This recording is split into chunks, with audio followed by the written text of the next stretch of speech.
What's up, everybody? Sunday night. It's not Mother's Day.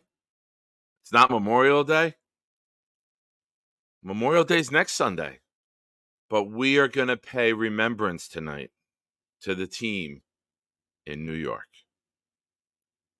Welcome. It's the Shenanigans are kicking off tonight. We're going to have a fun time tonight. We got a list. We got some word association. We got Alan already getting the chat fired up with his shit talk against the Knicks. But first, I'm going to bring in somebody who surprised me tonight, who shocked me. I'm the one with the like father, like son shirt, family program, nothing disrespectful. And my co-host, my friend, has the shirt on of the girl getting her intestines rearranged. So this is why you have to watch the show, because you never know what direction it's going to go in. I'm like, all right, like father, like son, like, little family spirit. And he's like, nope. Destruction terror on the intestinal fortitude of this female. What's up, my brother? What's up, Uncle VR? How are you? What is going on? I am so hyped for tonight's show. I already see we got some trolls in the chat. I'm not going to say singular, just singular. But he's doing the work of an army, though. He's doing the work of multiple people tonight, Alan. Well, you can't spell alone without Alan. And is that what the Knicks will be on the island? Boom, boom. Too soon. Before I get into welcoming everyone, I do have a funny story for you. You know, Jets Chaos, Jeremy and I fuck with each other quite often. He sent me a text the other night, Wednesday night, on air, and I read it, and I was like, what the fuck? And he goes, oh, nothing serious. I just like sending you text and watching you read it live on air. So today I saw that he was live. I woke up from a nap. As you can see, I am sunburnt beyond belief today. I am fire red everywhere. Wow. That's a this lighting, this camera adjustment doesn't even do it justice, dude. And I got up and I saw that he was live, and I'm like, all right, let me fuck with him. And I fell asleep. I missed most of the second half of the Knicks game. I saw that it was over. So I send him a message and I say, I'm on my way to the hospital. Update you later. Thinking he would get it on air. Now I'm sitting there and I'm watching and I'm waiting, and I haven't commented in his chat at all, so he doesn't know I'm there because I didn't want him to be like, oh, Nick's just fucking with me. And then I try to call him, but this dumb fuck keeps do not disturb on his phone, so he doesn't even know when he gets a missed call. And all I was gonna say was, I can't bring me to the hospital. I can't breathe. I choked because my name is Nick too. I choked. three out of 4. How do we? I was gonna do a whole big spiel on speaker on the phone, and now I know half the chat just laughed because they're pissed off at me. I know half the chat. I apologize. I hope you enjoyed the show. We're 4 minutes in, and we're ball busting already. Let's say what's up to everybody. Let's say what's up to everyone who's here. Boomtown is here.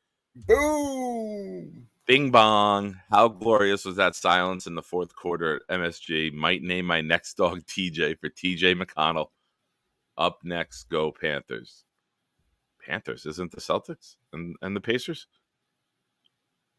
I think he's talking about maybe the Panthers. Is that hockey? Florida? Is that who the Rangers are playing? I don't know. Answer that out. I'll catch up in the chat. Jay Quest, my man, is here. Apologetic for missing the show the other day. I'm like, dude, don't worry about it. Be here Sunday night at 7 with me and TR. He's like, VR. Sorry. He's like, got you. That's a great retort, by the way. And VR, so I said TR. That's a great retort to Alan right there, though. Yeah. The Keep poop it simple. emoji. Keep Yeah, it simple. yeah, exactly. Ooh. I love it. Ooh. But wait, gets better. This is going to be fun to watch. Was that poop J Quest or was that the Knicks defense today? Oh my goodness. 70% in an NBA game. And all I heard was about the Knicks defense. You My can't. man Ricky is here. Ricky, let's go. I'm trying to. I don't want to make it too Nick. Jet super fan is in the house. Too Nick-centric. Yes, yes. I mean, it is half. Oh, and the show. Nuggets. Oh, a little breaking news. Nuggets are kicking ass. Man, I thought Anthony Edwards looked unstoppable after 2 games, huh? People already crowning him the next Jordan, right? People saying he might be Jordan's. That reminds me of that Dennis Green rant. He's like, "Well, if you wanna crown him, then crown him." They are who we thought they were. They were. The defending champions. That's who the Nuggets are. Mess is here. Zach Berner's here. Is Coy the only one still on sign? Let's go. I thought we got everyone signed. I guess I think you might be right, Zach. I just assumed he was signed because they signed everyone so quickly. Aurora's here. Hello, Aurora. Good evening. Hello. Alan, I love that smile, Nick. Thank you. I don't even care. Thank you for watching. And I almost feel like the Joker because my face hurts so much that if I stop smiling and then go to smile again, it hurts more. So it's almost better to just keep this face the entire time so there's no facial movement. And then you might not be able to see it with the green screen, but the Banana Boat Aloe is here. You will see me putting aloe on. VR saw it right before the show started. He's like, what are you doing? I'm like, I got to put Banana Boat on. I just got out of the shower. It hurts. It hurts so bad. Also another one that you can't spell without Alan. Aloe. Oh, yes. Jay Quest saying Nick and VR are the best. I like that. Thank you. Thank you, sir. Amongst all this negativity in the chat, we find a source of positivity. I love it. Our man Infrared is here. What's up, brother? Infrared, the man creating videos. The man who I wish if I had a vehicle today, I would have drove up to Jersey City to hang with you because the pictures coming off of his grill today at the house were bomb. They were phenomenal. Tell me what you made. I saw the. I thought they were spare ribs, but they were lathered up at barbecue. Man, it looks so good, bro. I hope they taste as good as they looked. I just found out this week that he is from Jersey City. And my first apartment that when I moved out of my house, my first apartment was in Jersey City. In fact, Infrared, you might know the Heights. No, I was on Ocean Avenue between Linden and Lembeck. So I was still working in New York. So I would take the PATH train to Journal Square, and then take the 3 bus, the Ocean Avenue bus. Now, because Kennedy Boulevard, which is the 1 bus, and then the one over, I forget the second one, the number 2, they're all like 1 block apart. If I missed the number 3 bus, I could take the number 1 bus and just walk over a couple of blocks. But I was right on the borderline of Jersey City and Bayonne. Nice.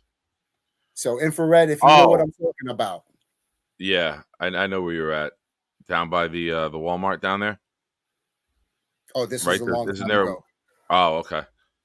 I did Uber, so I was driving Jersey City, Bayonne border, JFK Boulevard at the bottom, down by I forget a bunch of the names. This was before Jersey City was popping like it is now. Like all the gentrifiers came in and took over. It's baby Brooklyn. It's baby Brooklyn, baby. Yeah, exactly. Armand. What's up, Armand? With that amazingly beautiful Jet logo. Harlan's in the house. Dark Soldier is here. My man. Dark Soldier. Spidey. Dark Soldier of internet fame, who every time I go to open up the chat says, I'm going to bed. Good night. All right, no, we're doing calling. Nope, I'm going to bed. Only the OGs know that the Spider-Man logo that he used to put up there.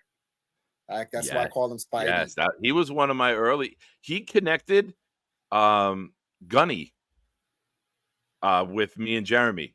We used to do the Nice. Friday night hangout. Dark Soldier was always there. He was one of Jeremy's early viewers, and he popped over mine early on. Probably with me less than 100. I think like the first 80 were like friends and family from like Facebook, you know. But like Dark Soldier was one of the first to know of me who didn't know me in like real life. You know what I mean? Right. And he sent us a message one day, and he was like, "Hey, there's this guy, New York Jets situation report. I think you should have him on. He's pretty good. I think he fits right up your alley." And we had Gunny on, and that's how the beautiful friendship started. So thank you, Soldier. Yeah. Who else we got here? Jerome's here. What's going on, Jerome? Mr. Bonesy's in the house. Let's go. My Nick brother right there. I know. You might make another little Bonesy. I start singing love making music. You might make another little Bonesy run around the house. Mr. Bonesy might have Mrs. Bonesy looking like VR shirt in a few minutes. Like, what's going on? No disrespect to Mrs. Bonesy, of course. Just humor. No. Of course. Murphy coming in. I feel like I know that girl. That bitch stole my hat. She never gave me my hat back. Yeti's here. Yeti. Great call the other night, man. Awesome stuff. Last Sunday. Magazine in our guest bathroom. I put black tape over the B. Oh, I love that. That's awesome. Nice. Wild Wave is here. I was wondering, we were gonna have to put on Bolo. I was wondering what Wild Wave was, but there was a very exciting chat early on in the show. Before we even started, we were looking at the comments and saying, "Oh boy, Alex gonna have a field day with the chat today, man." Daniel Meehan is here. Let's go. Daniel and Harlan were having some fun, I think, back and forth in chat the other day. We do have good regional Jets family news today. Roger F coming in. Big day for Chloe. She #1 beam in regionals at Westbury College today. She finished in the top 8 in floor, vault, and uneven bars, 10th. Chloe qualified for world competition in Florida in June. Awesome. Oh, that is Roger, nice. I'm going to tell you how wild the world is, because I was talking to my friend who, my lady friend, she's going through chemo, and, she goes on Fridays, and she just had her 4th grandchild born, and her middle child had her first daughter and named her Chloe. So I was like, you know what? I'm pissed off at Claudia because she hasn't sent me as many pictures as Chloe as I want. I want more Chloe pictures. Bloop. That second, there was no other words. The YouTube comment comes in, Nick, big day for Chloe. I'm like, holy shit. I'm like so Roger, I couldn't wait to tell you that tonight, that I was talking about a Chloe, and then an update on your Chloe came in. So congratulations to her. God bless, and best of luck to her. Best of luck. And they're going to be in Florida for the competition. I wonder where we're at. I wonder if they're going to be at the Wild World of Sports on Disney property. You can text that in the chat if you want, Roger. Yeah, let us know. I'm way behind the chat. I'm going to try to speed up. James Thompson is here. Okay, Rangers versus Panthers. I figured if Allen was being Allen, that's probably what it was. Greetings from Uruguay. Resident comment. Wow. Are you a Let's go. Are you a Jet fan? That's awesome. If you are, welcome. Please subscribe. That would be great to interact and get your thoughts on the Jets from over there. Sometimes we have people from other countries, Denmark, Andy, who pop up on the show and do some crazy shit. But it would be nice to have a normal person to talk to over in Europe. That's an interesting clown icon too. Is that a Uruguay clown, or like somebody in Uruguay clown that's famous there? Inquiring minds want to know. Are you being for real? Yeah. Isn't that it? Isn't that it? Oh, I don't know. I don't watch those movies. I don't either, but I think that's the original It, because it's not all new Hollywood, right? Oh, I don't know. Somebody help me. Where's Charles Gorman when I need him? If Charles is in the chat, Charles, clarify that for us. Our resident comic Johnny book would and know too. movie. Johnny and Charles. Johnny? Oh. Johnny goes like toe for toe, no pun intended, with me. Scott, the most handsome show on YouTube. I love it. You spread those rumors. Yes, that shirt is gold. What does the bottom of the shirt say? Oh fuck, you're gonna make me jet up. Nice. And that is the new hashtag for the Jets this year is jet up. Yeah, James, they had a good run. I mean, all right, listen. I've tried to change my ways. VR, you know this. When you first met me, I was an absolute hater, but becoming friends with you, Johnny, and others, Bonesy, forming a relationship with Jake, I don't want to shit on the team when everyone's enjoying something. So I'm like, you know what? Maybe as a notorious hater, it's time to change my stance and maybe be more receptive and open to it, right? Like, except for the last 30 seconds of the show. Yeah, that's it. I don't want everyone to leave early. Like, if I wanted to be an asshole, which I don't, I could have made fun of the fact that 8th Avenue was shut down over game 1 in a series, but I didn't. I could have made fun of the fact that when you were up 2-0, you were chanting, "We want Boston," but I didn't. I could have made fun of the fact that Hart went over to Reggie Miller and said, "You hear what they're chanting?" And then the series totally turned at that point. But I didn't. Yep. I didn't say any of those things. Listen, I'm a fan of the Jets. I know what it's like to have a roster that you are happy about. And I know what it's like to be a fan of a team where you have hopes and to have it all taken away. Sometimes in the midst of a second round series, sometimes 4 plays in. So I know what it's like, and my heart goes out to that, because if you lose, you want to lose at your best, right? You want to know, hey, they beat us, we gave it our all. It still sucks, but it's easier to deal with as a fan, right? In any sport. Go ahead. Well, as Samuel L. Jackson would say in Pulp Fiction, may I retort, sir? May I retort? My retort is this. This series against the Pacers, we needed a MASH unit on the court. We got injured all the way through it. They might as well have been voodoo dolls that they were picking at for each one of our players. I mean, Mitchell Robinson was out already. Randall was out already. You take away OG Anunoby. You take away, Bogdanovich. You take away the last man standing, which was Jalen Brunson, and he has a broken hand halfway through the game. He can stand, but now he can't even carry his own luggage. Like, it's Jesus Christ. Like, I feel horrible. Yeah, it was definitely just ridiculous. I mean, I felt like this was the Jets' offensive line out there getting. We lost all 5. You lost all 5 starters. Like, it literally, the parallels are crazy. The parallel. Mark Reese coming in. Reese. How about, did you see this? The rookie player event this weekend out, I think they did in Los Angeles. I think USC. They were doing it at that stadium. The guys were looking nice in the white. Oh, very handsome. They were looking white uniforms. Sharp, man. Nice stuff. I didn't know Braylon Allen was so big. That dude, when he was standing up against some of those other players. Corley don't look too bad either.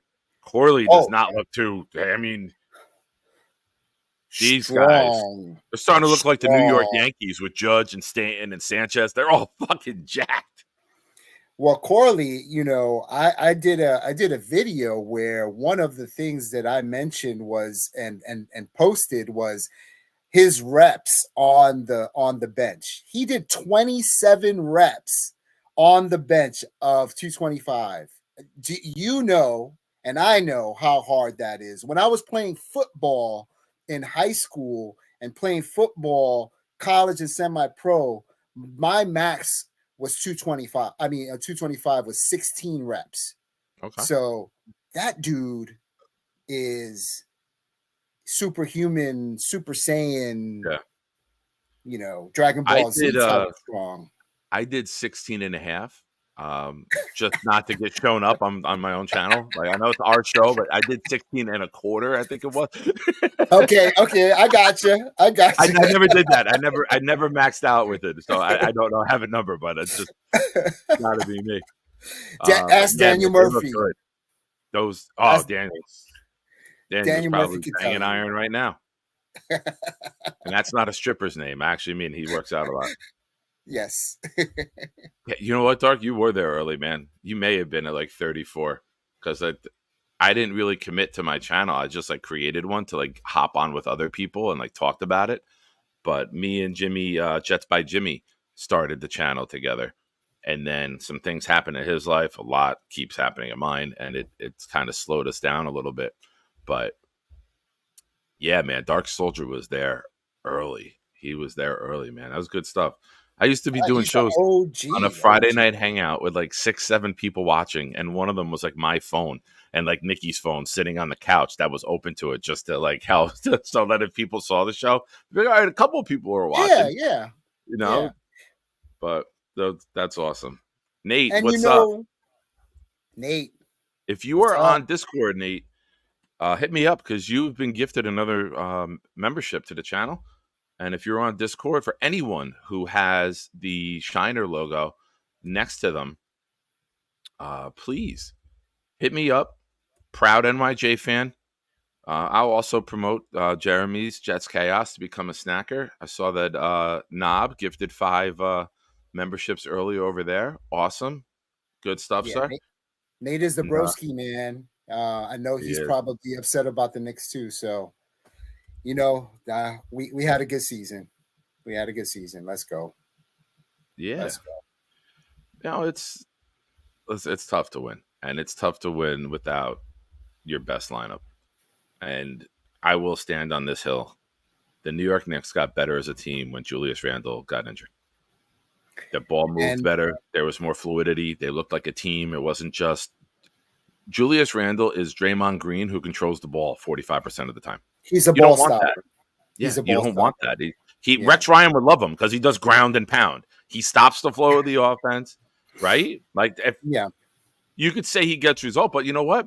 You control the ball 45% of the time in the NBA, Russell Westbrook. You're gonna get stats, but don't be a stat lover. Look at the fluidity of the team. But we got plenty of time to get into that. Clancy, did you change your name? Clancy. We had another Clancy in here the other day. Welcome. Tickets to the home opener. You know what's great? Nice. Tickets to the home opener. I looked on the Game Time app today. I don't have season tickets, but with the Thursday night and the Sunday night games, you get tickets in the upper deck after the fees on Game Time for like $100 a ticket. Nice. In a year like this, if you can go to half the home games for $100 a ticket, I think that's a good deal. It might be one of those things that I if you could still get tickets like that, I'd fly in for, I'm in Florida, so I'd fly in for a weekend and just, get a ticket. Yeah, you come in on a Thursday morning, leave on a Sunday morning, that would be great. Most definitely. Yeah. Oh, Johnny, I feel like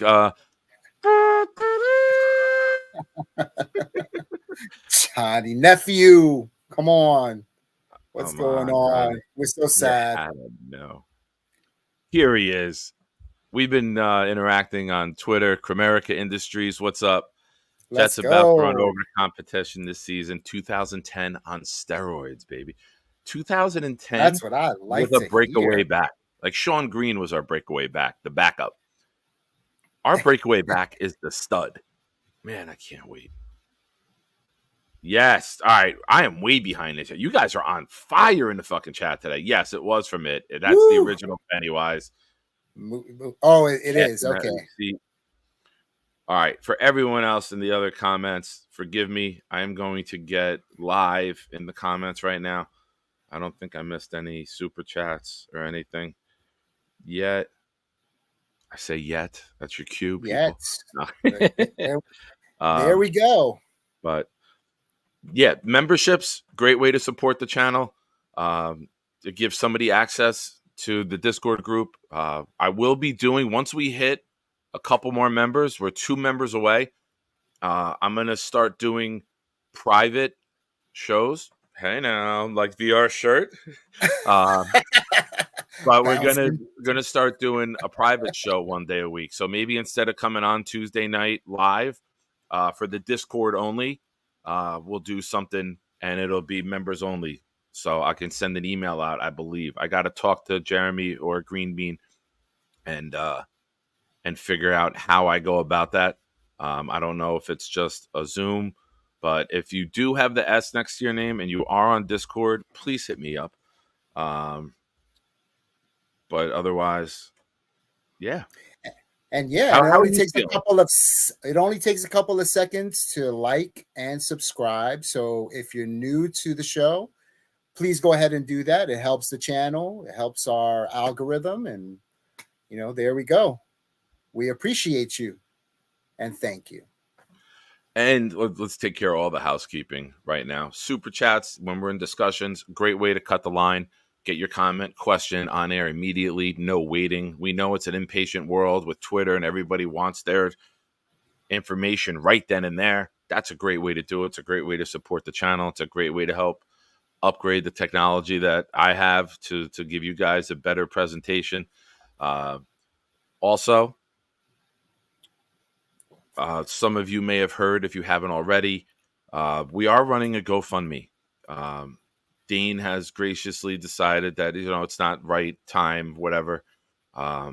He decided that thank you, but no thank you. So right now, the GoFundMe, if any of you donated and you donated specifically for Dane, reach out to me privately, proudnyjf@gmail.com. And May 31st, I set the GoFundMe to come out once a month. When that money comes in, or I could get it to you before there wasn't any major donations, I'll get you your money back. If you are okay with the money staying in there, I would like to look for somebody else. I do want to give back. For those of you who don't know, last year my life was shit. It was bad. I was homeless. I was living out of a hotel after awful decisions in life took me to rock bottom. It was my rock bottom. And Jeremy, Gunny, Green Bean got together, put a fund together, and through donations, I was able to keep food in my mouth, a roof over my head until I figured out what path I wanted to go in life. And I always promised everyone that when life got better, I would pay it forward. So I wanted to do that for someone who's never been to a Jet game. Maybe it's someone who's fallen on hard times and lives locally and just hasn't been able to get to a game. Hit me up. proudnyjf@gmail.com. You guys know me, Proud NYJ fan on Twitter. Put a comment in the chat if you're comfortable with it, and we can go from there. It's going to be a great year, and I want to see Jets fans be happy. I want to see Jets fans be a part of it. And if it's something that you haven't been able to do for whatever reason, myself, Jeremy, who's on the channel, VR, who's on the channel, we want to help facilitate that. Any of you who have any concerns with the money, as previously announced, all receipts are being kept. All receipts are being kept. All money in is going to be all money out. No one's looking to make $1 off of this. The plan is, if we get someone who has to travel, help with that. If you have someone who lives in the area and you could stay with them, okay, that's one less expense. Great. Now we can put the money towards someone else. Anyone who does donate will be put into a raffle. If there's extra money left over, for a game ticket of your choice. If we can get you 2 so you can go with somebody, great. But there will be the GoFundMe. We are looking for someone. Obviously, I personally would like to attach a name to it so people know who they're donating to. I think that would help. That's why I haven't been posting the link right now. We do want to look for someone and solidify someone to be the first recipient of it. So if you got someone you want to recommend, if you got someone you know, if it's a family member who might not be on YouTube, but would love to get to a game, let's figure it out and let's work. Most definitely. Recommendations. Life happens sometimes, and we're all trying to make ends meet.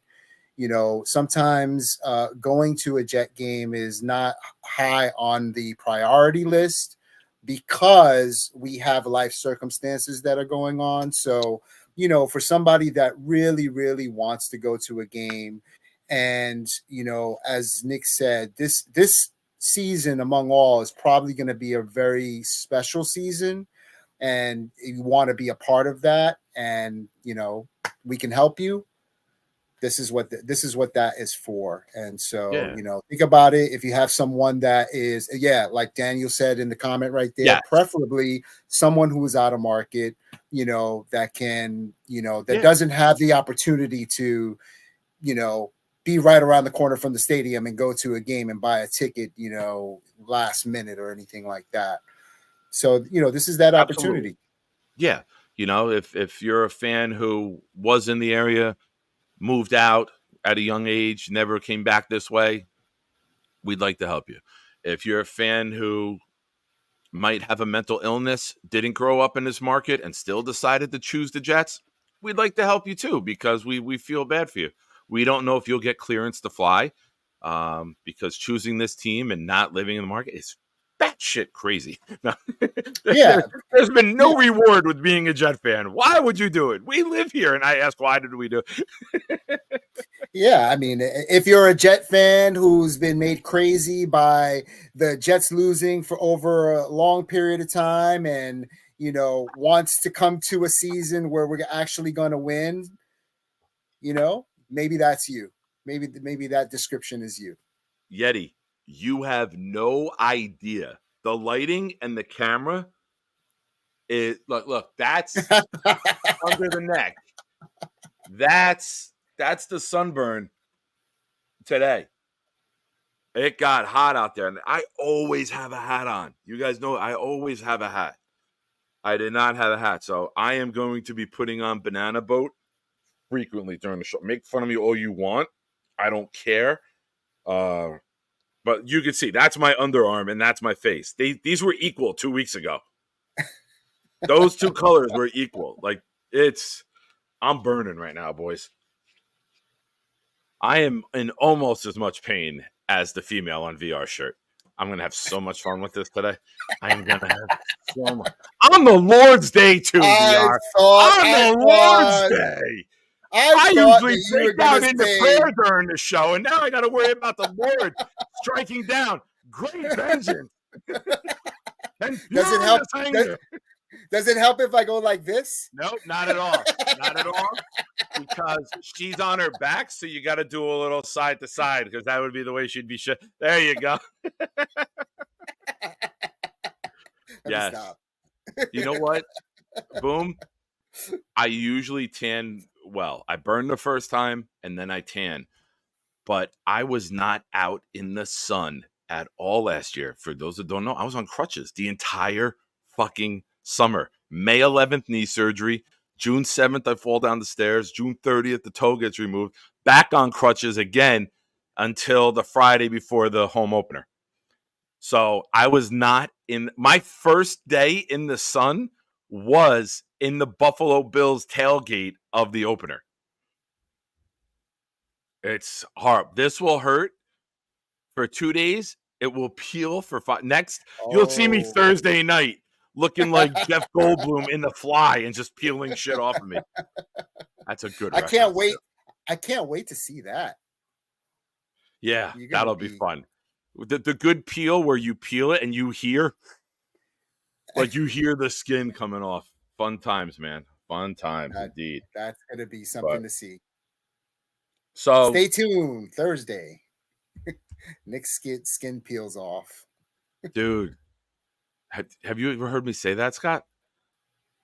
Like, I I'm going to give you a quick rundown for there's new people to the channel. So I quit drinking. I went to a facility for like mental health and to stop that. I was there for 4 weeks. I come out, I move into an Oxford home, which is like a sober home where I live now. I live with a couple of other guys and we help each other out and it's great. It's perfect. It's where I need to be in the world right now. And then I finally get my diabetes levels down. I ruptured my knee October 22nd of 2022. That happens. Diabetes levels were too high. Can't do it. Ruptured the ACL, tore the meniscus, PCL, and MCL. Diabetes levels, A1C was 13.8. 13.8 with your A1C is basically sitting there like Wilt Chamberlain with the 100. You're going for the high score. You're like, you shouldn't be. Your blood is maple syrup. So then I was drinking real bad. I get evicted. I'm homeless. Work wasn't paying me enough with the workman's comp because I got injured so quickly on the job. It's horrible, horrible. Then the knee surgery, then the fall down the stairs, then the bruised toe, then the toe gets cut off. Then Aaron Rodgers goes out 4 plays in. Scott, the fact that I didn't drink with all of that shit going on, I am confident I will never drink again. I've said to my mother, Mom, if I could deal with this shit, your death will mean nothing. I'll be fine. I can get through that. Because I say that because I was 20 months sober when my father got diagnosed with cancer. So that's the joke. Like my dad got sick and then I started drinking again. But fuck it, man. If I made through 2023 with all that stuff, there is nothing in life that's going to happen that I will ever say, I need a drink. I know. That's a great testimony. Stupid. It's That's an stupid. awesome testimony. I mean, that's like, it, man. You can talk about reality. You want to. You can get through anything in life. Real quick, and I'll let you go. I'll let you chime in with it. Robert Downey Jr., one of my favorite comments on sobriety. He was on Oprah years ago, and she's like, "Is it hard being sober?" And he said, "No. It's hard deciding that you want to get sober. Once you've determined you've had enough, it's easy. People fight and contemplate with the notion of, have I had enough? Okay, I'm not ready. Okay, I guess no, I'm not ready. When you draw that hard line in the sand and say, this is where I'm at, that's where alcohol is. Like, I view alcohol as New England Patriots fans. They're awful. Nobody wants to be around them. They don't bring the world any good. And fuck them. They're big pieces of shit. So that's it. But thank you guys. Yeah, fuck that. Fuck the Patriots too. I'm redder than the girl on your shirt. I said that. Breathe. I said that earlier. That's a good one. Yeah, you did. Yep. What's up, Adirondack? That and Farmer's Tan. This is what the beard does. The beard protected this skin. The beard did not protect that skin. It's so bad. The shirt like touching it hurts right now. You look like a freaking bomb pop. You remember those bomb pops that had the red, the white, and the blue? Yes. Yes. Yes. So let's see. Oh, what do we got? Ooh, we got tips coming in. If you're home alone, dab yourself with white vinegar. It soothes the sunburn. All right. All right. Okay. All right. I'm going to have to remember that Roger one. Too. Roger, I saw the comment. I lost it. Oh, here it is. I didn't want to ask you for help with Chloe's fundraiser. Clothing drive is coming up soon. You think you can plug your fundraiser? Yes. Absolutely. We'll help Chloe. You're part of the family, Roger. It's an extended family. We're all family here. Give us your information. Most definitely.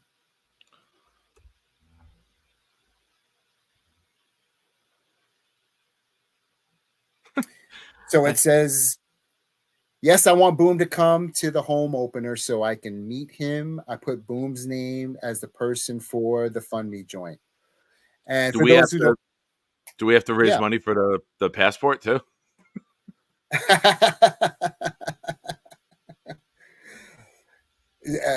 Boomtown, he's in the chat most likely. He is one of the most loyal fans. and probably one of the smartest fans that I know. He came out with a report around the draft, which talked about the reasons why not to draft Brock Bowers at the time, because there were so many people who were in favor of drafting Brock Bowers, and it was amazing. I read that report, and it was like awesome. I mean, just the knowledge and the research, and just kind of the information. It's just a great information piece. So yeah, I mean, uh, Boom, I want to say, is in Canada, and so that's just obviously pretty far, and would love him to realize that first game at MetLife Stadium. Definitely, if he's up for it, no doubt. That's a good. Dark Soldier, 2 months from today is 6 years sober.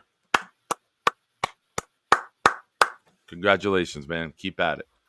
So I didn't want to upstage your testimony today with the sobriety, but I want to just add in that I also am 13 years sober myself, and awesome work, it's brother.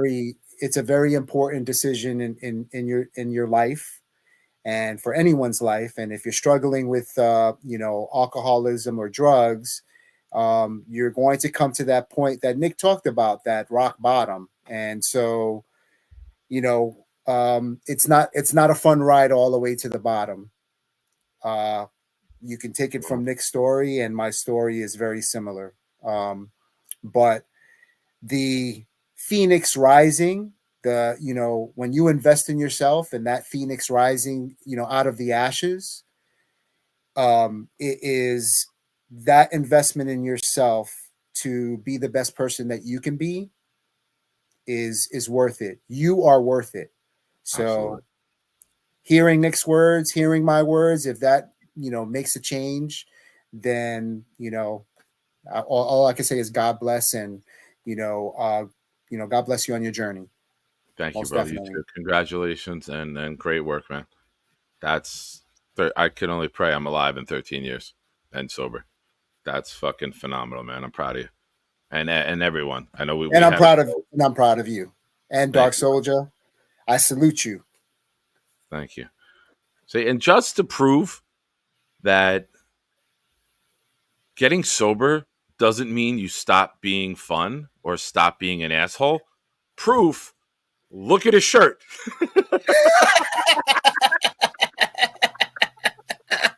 It's easier to stop drinking than to do whatever she's going through. I told you I was going to have 100 jokes, and you weren't know when or where they were coming from tonight. Keep them coming. Keep them coming. That's what she said. That's what she said. Oh, this is going to be a fun show tonight. I can smell it. Yes. I can taste it. No worries. Hey, listen, guys. Nobody knows what anyone's going through till they reveal it. Listen, I put my story out there. Some people aren't comfortable with that. Other people, I'm okay being an open book, and a lot of the feedback that I get, a lot of it private, is from people like, I watch the show because I can relate to you, and I love how open you are with your life and everything else. And, it's, yes, this is a Jets channel, but we're still all humans. We go through human shit every day. Kind of like the guy in the picture on VR shirt. He's going through a different type of shit, but we go through things. And the thing about it, I think we talked about this before, sports in general, it gives us that, that getaway, so to speak, from life. And, it's great to have that, kind of that vacation from reality. But reality happens, and, you could be coming here and had a crappy day. We want to make sure that we're having fun and we are having a great time here, but we also want to make sure that you guys, if something that resonates with you that we have talked about, feel free to share it. You know what I mean? Because that's the kind of show that we're trying to be a community show. We want to make sure that everybody is heard as well. So yeah, feel free. Absolutely, man. That's what we're here for. We're family. There is no topic that we won't get into here. And that's one of the things that Mark Riss, who was in the show earlier, he I got you. I just saw your text. I got you. He said to me one day, he's like, I'm sitting here and I'm cooking and I'm listening to your show. And he's like, it's great jet content with a mix of Howard Stern and Dr. Drew. And then I was like, you mean Howard Stern in the 90s when it was good, right? He's like, yes.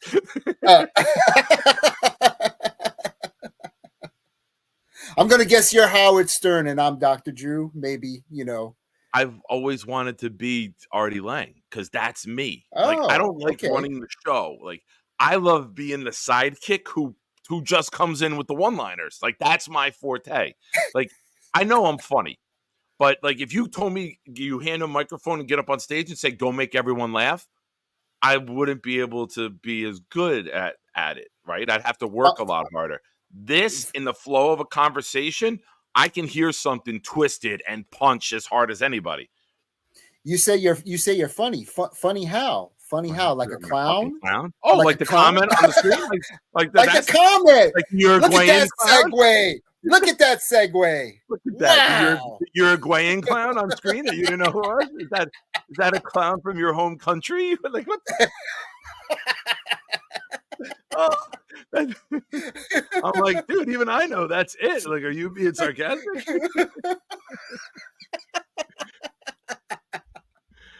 Oh, I'm never gonna let you live that down. Big fella with tonight's first super chat. We are Andy Dufresne. We have to crawl through human shit, but with perseverance, anyone can make it to the other side. Amen. Man, that's a great analogy. Oh, and I love that movie. That's one of my favorites. Anytime it comes on TNT or TBS or one of the AMC or one of those channels, I can't stop myself from just watching it. Oh, that was Dead Poet Society, right? Shawshank. I'm trying to be like you now. Like, is that a Uruguayan? Is Andy Dufresne Uruguayan?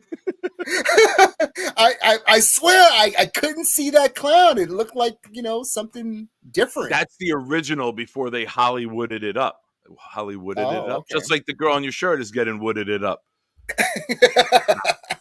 I'm just trying to see how many of these I can hit on now. I am in the home run derby and I am just swinging for the fences on every shirt. It's a Woody Johnson shirt. Definitely that. Big fella, thank you for the super chat. We appreciate you. Thank you, man. Thank you. Thank you for your support. And hopefully none of you ever have to see Brooks was here. Just to show that I do know. I do know. Wait, the crazy clown asked me about my hat. The crazy clown. So I got it from a site called The Hat Club. And I searching for hats and different, high and low places. That's the spot. So if you're interested in it, The Hat Club, it's just, the w's.hatclub.com, whatever. That's where I got it. So a little bit of information there. And Armin has it too. He's had that as his profile picture. That's great. Oh, that's awesome. There you go. Wow. He's lost almost 200 pounds. God bless you, bro. Keep at it, man. Keep bless you. That's awesome. Wow. Addictions come in many different packages, in many different forms, Yeah. As evidenced by your shirt. When I miss, then I'll stop. When I miss one, then I'll stop. Okay? Keep it going. When I miss one and there's crickets, then that'll be the end of it.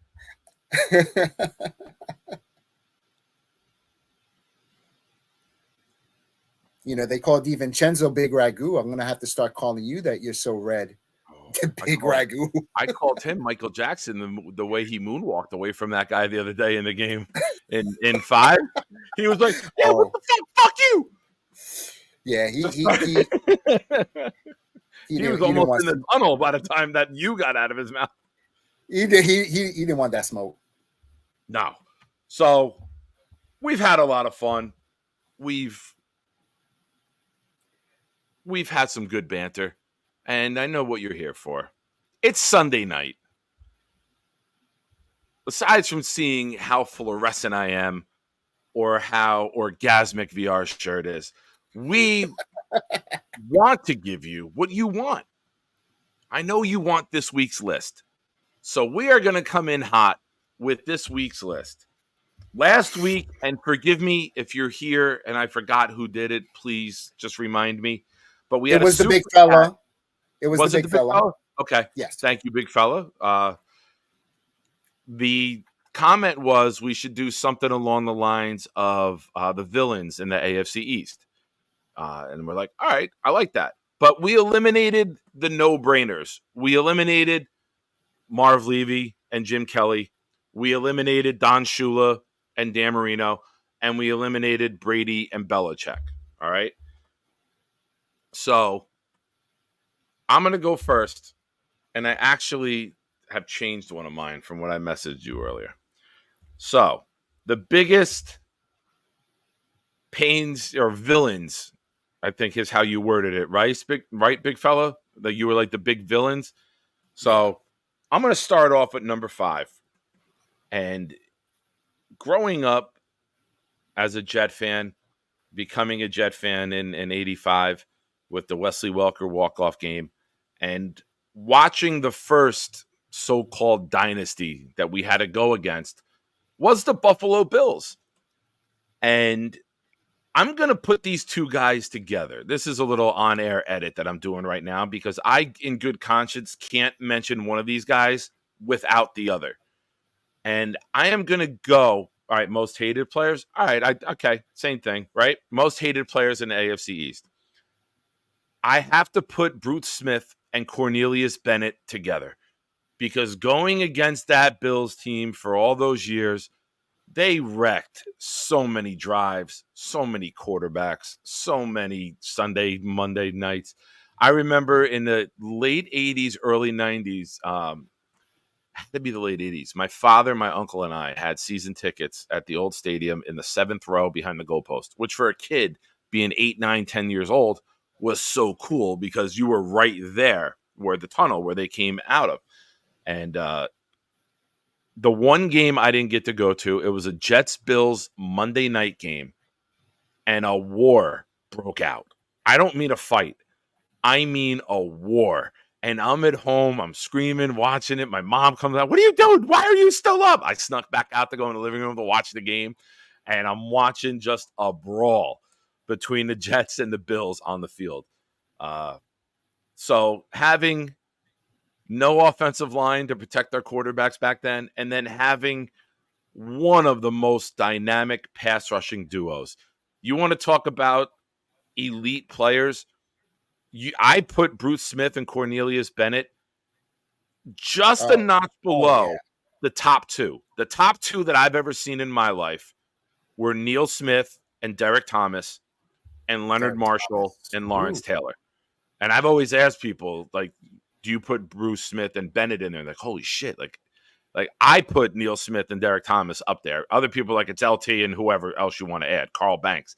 I always thought Leonard Marshall was the better rusher, the stout the end, and then the outside linebacker, right? But I look at these guys, and many, many Sundays ruined, not just for the Jets, for the rest of the NFL. But nobody in the NFC, at least in 4 straight games, so fuck them. Number 4, I hate this guy enough to put him by himself. Jason Taylor. I know he ended up being with the Jets, but Jason Taylor laughing at the Jets during the Monday Night Miracle and waving goodbye to the fans, only to watch NFL films at the end when he's like, I can't, what the fuck just happened? Oh, it makes me tingle in my plums and gives me an O face like VR shirt right now. I absolutely loved hating Jason Taylor. And it sucked that we got him. I did not like getting him. He played well, but I flat out said to friends at bars and house parties, part of me doesn't want the Jets to win because I don't want Jason Taylor to ever fucking get a sniff of success. That's how much I hated Jason Taylor that I would like cut my nose to spite my face with the team. Oh, his sister is a fucking train wreck of a brain. He has a punchable face too. I can't watch those clips. Like, I don't mind those guys. I like James Jones. And I can't. As soon as she starts to, no, out. Like, you can't start sentences with sounds. No, I can't watch it at all. I can't watch it. I can't get into it. Oh man, I didn't pause the chat. The sister is Joy. She was the sidekick for Colin Cowherd, who would come in and do like the stats, but they gave her own show. And when I say own show, I mean tight, low cut dresses. That's all she's there for. I don't care. I'm not national. Cancel me. I don't care. My chat will still show up and watch every fucking night. they know what they're getting. I'll keep you separate from this comment. This is a Nick comment, but that's why she got the job. She doesn't add anything to the show. No, I've seen her before. She's annoying as well as F. Yes. But, yeah, but she's got one quality trait. Number 3. This trait here. Number 3. I'm going to tell you now. I'm changing mine here. You're changing midstream. Okay. I am, because now I'm thinking about it and more names are coming to me, right? And I was out in the sun getting fried today, so my brain wasn't at peak operating level. I will tell you, I had Drew Bledsoe here. I'm going to take Drew Bledsoe out, but I'm going to stick with the same team. And I'm going to bring in a combination of Teddy Bruschi and Mike Vrabel. Both equally a-holes. So fucking smart. Always knew where to be. Neither one of them was the most physically gifted defensive player. Like, you don't look at those guys like Junior Seau. Junior Seau was a top pick. Junior Seau was all pro after all pro after all pro, right? Led the league in tackles, was always a great player. Bruschi and Vrabel were just like the smartest guys on the defense and always knew where to be and always made a play when it needed to be made. So I got to put them in together. I got to keep them as a pair because I felt if one didn't make the play, the other one would. If one didn't fuck up our drive, the other one would. If one was out of place, it was like purposely so the other one could step in and fill the role to what you thought was open. I mean, since you're doing that, can I do a fill-in for the past one that you gave in Jason Taylor? I mean, you got to add in Zach Thomas and pair them together, right? No? Why? No. Stay tuned. At number 2, Thurman Thomas. Oh, Thurman Thomas did it all. Never came off the field. Didn't take breaks. Was the first, second, third, and fourth down back. Along with Roger Craig, was a guy who could catch the ball, beat you in the pass game and the run game at that time. There was no substitutions in and out of the game. He could carry the ball 35 times, catch it 8, and just beat you and embarrass the shit out of you if he got you in the open field. And Thurman Thomas, I'm going back to a lot of these are when I was young and guys who fucked up my childhood, like, but that's when you're impressionable, right? That's when you get those lifelong I can fucking forget all of the people who are on the Patriots, like Kevin Falk. I wanted to put him on. James White, I wanted to put him on. All of the running backs that the Patriots have had throughout the years, right? Who was the one? Lawrence Maroney. Like, they had just guys who would go there and just show up and be great all of a sudden. Phony Maroney. Yes. Yeah, I remember him. So Thurman Thomas, great human being. I wanted to put Andre Reed here with him. Like, we should have done like Batman and Robin with this. Yeah, that would have been a good idea. You can, if you want to edit yours and do it. I mean, I've done it with most of these. Number one, standalone by himself, Zach Thomas. I'm sorry. I wrote Zach Taylor. That's Joy's other brother. Zach Thomas. You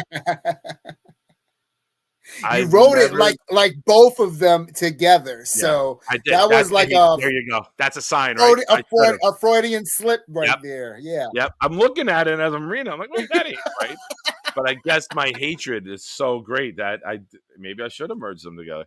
I have never seen a football player more roided out who never got caught for roids. The guy had no fucking neck. Brian Cox wore the neckband to protect his neck. Yeah. Zach Thomas didn't need to. He had no neck. He was a 5'11" midget shit who, and I have all the respect and adoration in the world for midgets. For those of you who follow me on social media, I absolutely love midgets. Knobcraft and I. Hey, Nick, guess how tall I am? Oh, I met you. You're like 5'8"? I'm 5'11". Are you? All right. You just called me a midget. No, Porto and Italy. Shit. Porto and Italy were shorter than you in the photo because we met Porto, we met Jigga, and Italy, and they were you were taller than them. But I didn't know that was you. That was funny that all came together after the fact. But yeah, like I've never met anyone that I wanted to punch in the face harder than him. Like, I would literally, if I could have got away with it, walked out onto the field. Hey, you mind just taking that off for a sec and pop? Like, I would have done it. Like, I probably would have got my ass kicked by everyone else, but I would have loved to just tee off on that guy one time. Like, that would be like, I mean, aside from my lifelong dream of fighting Tom Brady to the death, gladiator style, uninterrupted, that was my number 2 thing. But I can't have Brady on the list. Hell in the Cell, yeah. Oh, I would gladiator in the middle of a fucking arena. I'd pay to see that. I can't do it anymore. I don't have stamina anymore, man. I don't have stamina. I would have a heart attack. Like, if I had to get into a fight, like, I know my heart would give out. How about an arm wrestling match? Oh, maybe. Give me 4 months to train. I say that because I've snapped my bicep. That's the scar right here. I've snapped the bicep. Oh boy. Okay. How about thumb wrestling? Done. Fuck him up. I'll take all his rings. Oh, one Richie for the thumb. Incognito. I'm seeing. Oh, big fella. I see some of the names. I don't want to put any of the names up and spoil if any of them have it. I see some of you dropping some Jets names as well. I left Jets off of this. That was just my personal preference. I did not. That's this week's list. I did not. That's fine. We'll have enough Jets related lists. I thought we could spread some love and hate around to other teams. We will do biggest villains in Jets history. We'll do something like that. All right. VR, my list is complete. I know it's a top 5, but some people, like Batman and Robin, just have to be grouped together throughout the course of time. No, I get it. I definitely get it. My list is a little different. I try to think outside. Okay. I try to think outside the box with my list, and put together something that you may say, hey, that person was a New York Jet. But with my list, the number 5 person that I have is newly minted 2023 Hall of Famer, Darrelle Revis. You're probably saying to yourself, well, that's sacrilegious. He's a New York Jet. He was a 2-time New York Jet. Well, think about Darrelle Revis and his career as a New York Jet and outside of the fact that he was a New York Jet. And that's where I'm going with this. So as a New York Jet, he gave a shit during his contract dispute. And, that whole situation was just inflammatory to say the least. We end up having to trade him to Tampa Bay. And then, does whatever he does in Tampa Bay. And then he signs with our hated rival, the New England Patriots. And guess what he does with the New England Patriots? The one thing that we as a organization have not done since 1969. That is go win a freaking ring. And for that, and that alone is why Darrelle Revis is on my list. As a Patriot, as a New England Patriot, he then signed back with us. You could add his contract that he took with us in the Marvel. That made him a villain too. He's also hated for coming back to us for that bloated contract when he was like half of his. He wasn't even Revis anymore. He was He was Vus. He was not Revis when he came back, and definitely can put that on him too. But I wanted to put the villainry, if that's a word, the hate on his time with it's a Uruguay the New England Patriot. Yes, it's a Uruguayan word. Thank you. Yeah. Yes. Perfect. Speaking of that, real quick, he changed his picture. Do you plan on turning your hat? I think he would like to see the back of the hat. I know you have the headset on, but is it a snapback or is it a fitted? No. It's a fitted. It has nice. That looks like satin bed sheets. This is to match the. I don't know if you can see on that side, the jacket over here, the satin jacket, which is too hot to wear right now, but. Anyway, throw that back on. Mr. Resident Comment, thank you for the comment. Does that solve your issue there? That's hopefully? Nice. I like that. Thank you, sir. Always aim to please with the hats. Contrary to popular belief, I am the Hat King, not my nephew, Mr. Johnny Boy. So just putting that out there. I think I proved it the other night, so he knows what I'm talking about. The great part about being Johnny and keeping all the stickers on the hats, and now that the run is over, you can return them all the Knicks hats that you got. Is it? Right, your name is Nick, right? Right. Isn't that ironic? This is self-loathing, VR. This is self-loathing. I've thought of committing suicide just to have one less Nick in the world. That's how much I dislike the Knicks. Disclaimer: this people named Nick are not bad. Some suicide jokes are just humor, but it's not a joking matter, and we apologize. We apologize profusely. All right, you ready for my number 4? Give it to me. All right, so that's what you said on your shirt. That's what I said. The number 4 person on my list is none other than Peyton Manning.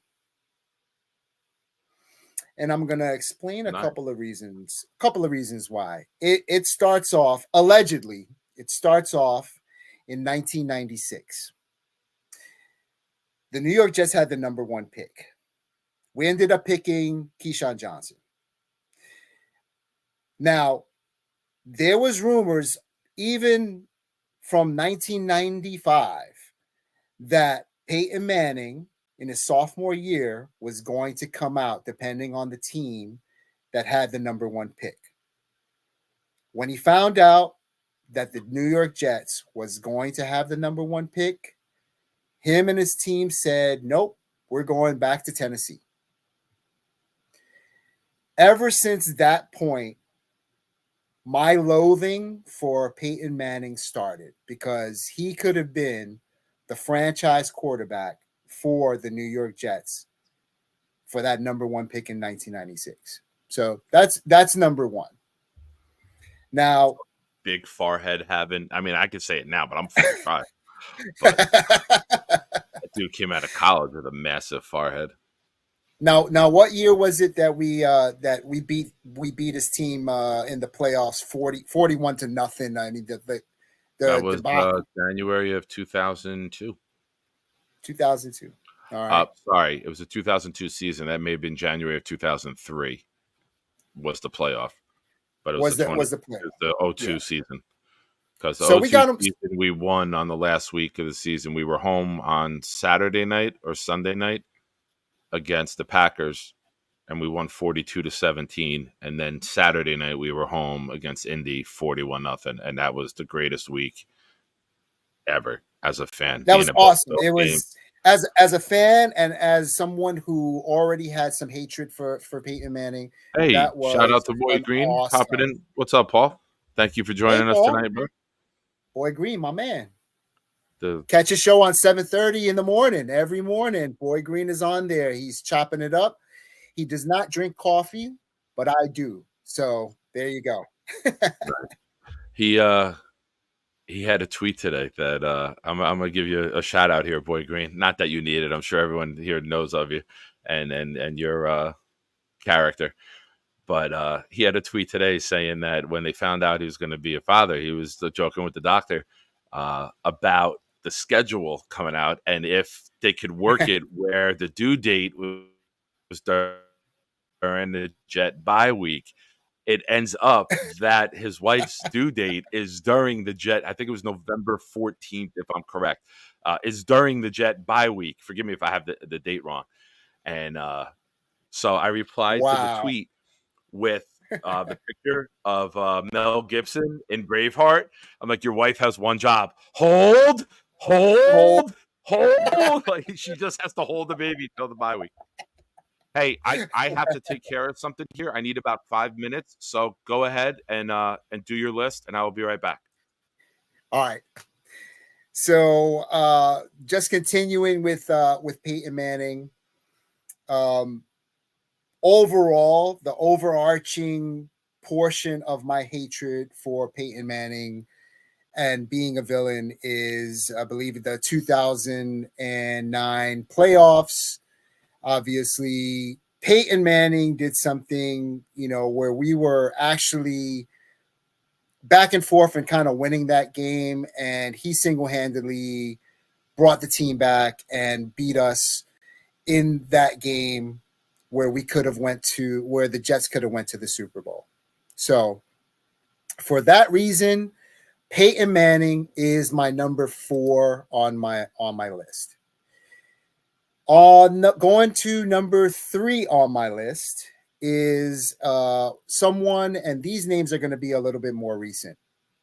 Number 3 on my list is none other than Brandon Jacobs. Brandon Jacobs has, any chance that he's been given has been disparaging the Jets, disrespecting the Jets.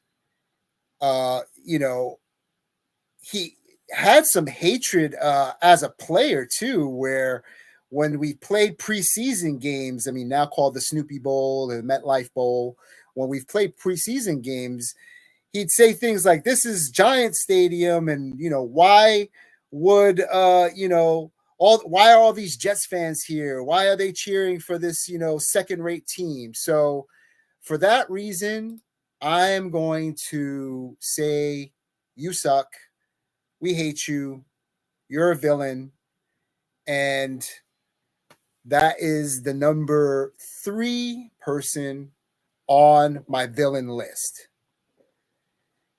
Moving on, and again, some of these you might know because they're recent, and some of the things that they've said have been recent. But I'll move on to the number 2 person on my list, and that is going to be Asante Samuel from the New England Patriots, Philadelphia Eagles lore. And Asante Samuel, for a couple of reasons,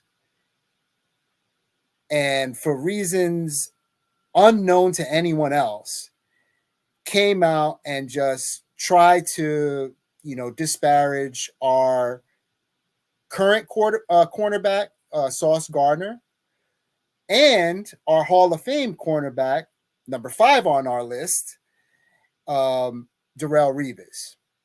So Asante Samuel tweeted out, "The New York media will take your career to another level." Sort of a kind of a backhanded compliment / dig on Sauce Gardner. And then he continues on the list saying that he agrees that Pat Surtain from the Broncos was better than Sauce Gardner. And then digs at Revis, saying that Revis wasn't so special, and that it's documented that what great cornerbacks did in stats, with no factual information. In fact, several people tweeted him, retweeted his information, and pretty much came out and said, what you're saying is not factual. You're taking things out of context. You're a bum, basically. Asante Samuel is my number 2 on the list. And for those reasons, he has pretty much egg on his face.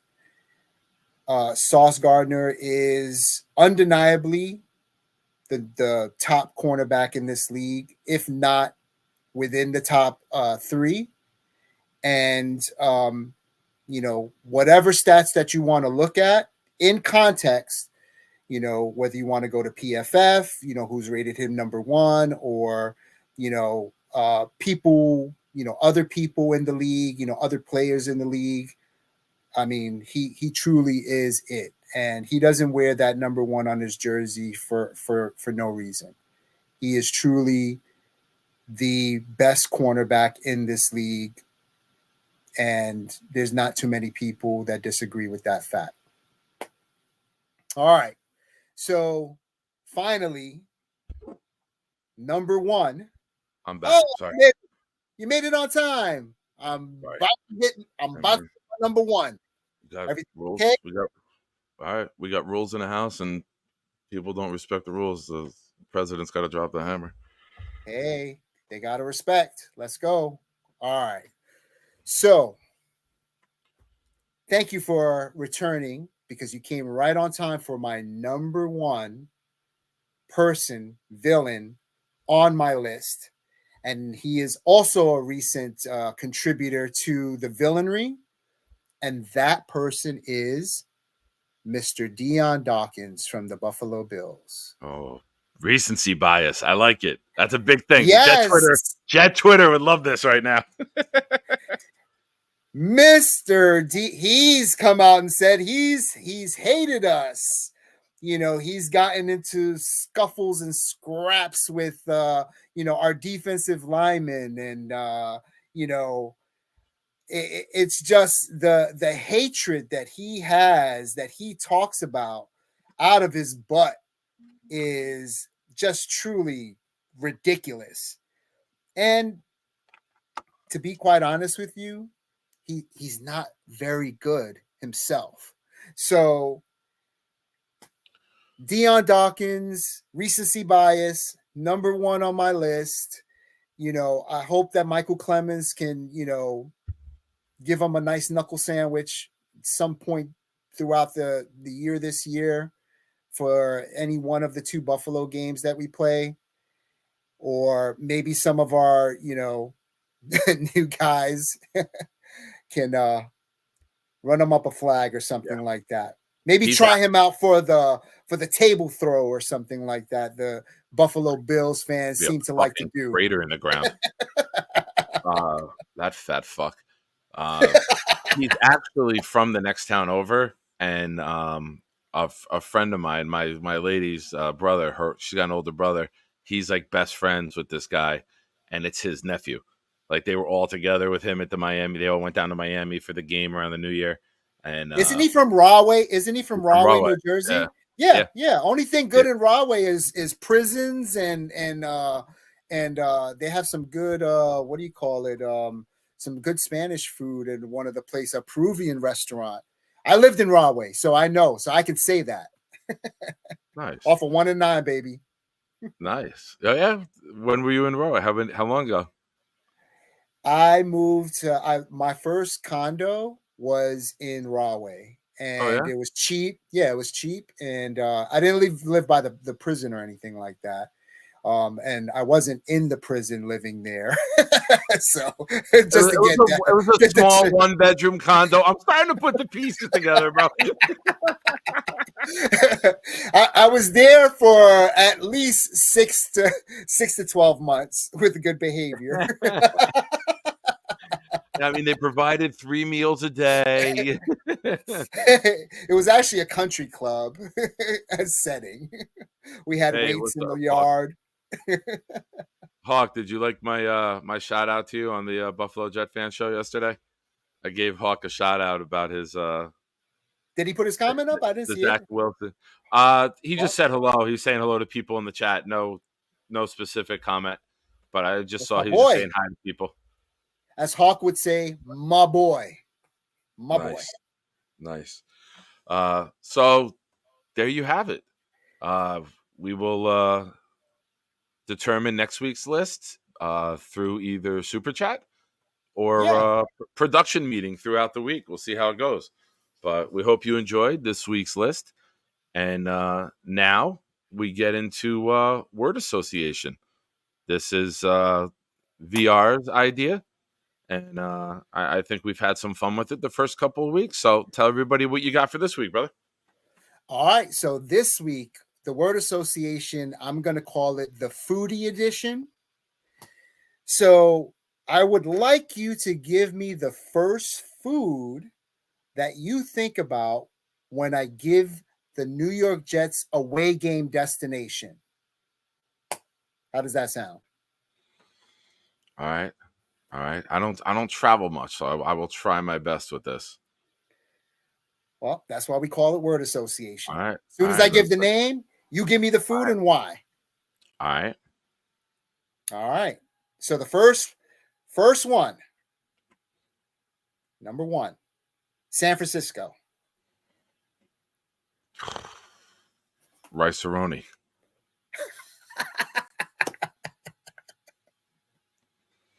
The San Francisco treat? That's all I got. Yeah, I got San Francisco treat. That's it. It's self-explanatory. Like usually I could talk about any topic. I'm like, kind of like, sure, all right. What do you hope when you go, if you go to the San Francisco game? What do you hope to eat when you're out there? I hope it's not rice. No, it's kind of weird because I'll be going out there for the game with San Francisco, but probably will never step foot in San Francisco.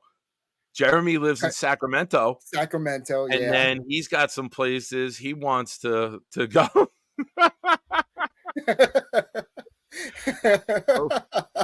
Rahway prison ribs.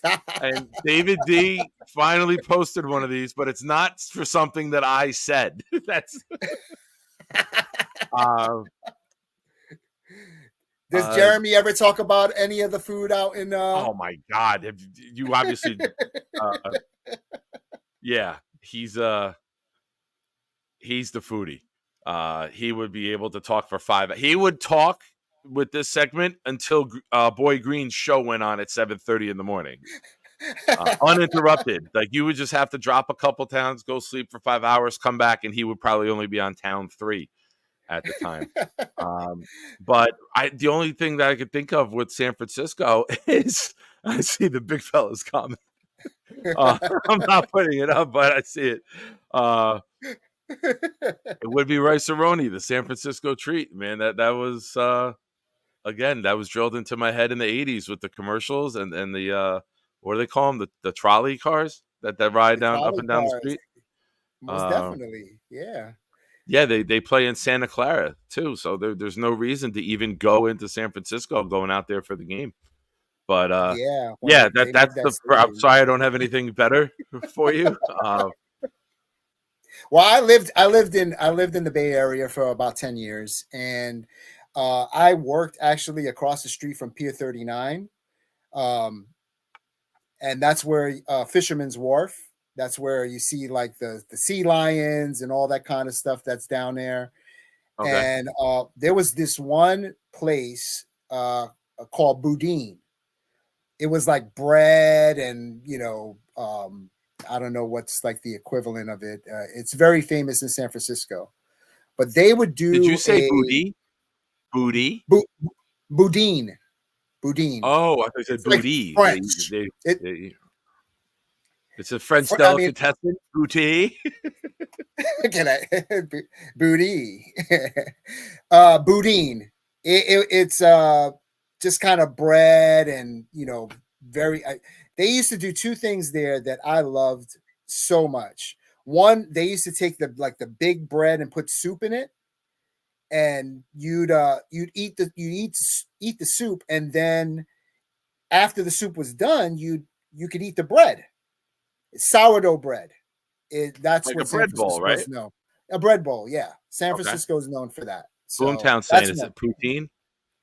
Boudin, Boudin. Boudin. Okay. Booty. Okay. Oh, Boudin has become a chain. All right. Okay, there you go. Yeah. Nice. The other thing that they used to do was they used to do a peanut butter and jelly sandwich on sourdough bread. Nice. You had to special request it though, because they didn't have it on the menu. Nice. I saw something on Twitter, not to get too far off track. For those of you who enjoy peanut butter and jelly like I do, peanut butter and jelly, my peanut butter and jelly sandwiches would look like Big Macs. That's without the bread. Like it would be disgusting the amount that I would put on, especially back in the day, a night of drinking. I would come home in like my early 20s, and my mother would always yell at me. She's like, I always know when you're out drinking because there's fucking jelly everywhere. How the fuck do you get jelly on the microwave, on the fucking light? Like, she's like, it's everywhere. It was like a crime scene in the kitchen, like when I would be drunk trying to make a peanut butter and jelly sandwich. Every time you do that voice, you sound like Henry Hill's stepmother. They're like, you're no good for her, Henry. Well, the funny thing is that my mom's name is Karen, and me and my sister always mess with her that she's a Karen complaining. But then, like, when I was like, why'd you flush it, Karen? Like my mom will come out of the bathroom, and still to this day, I'll just fuck her like, why'd you flush it for, Karen? Shut the fuck up, Nikki.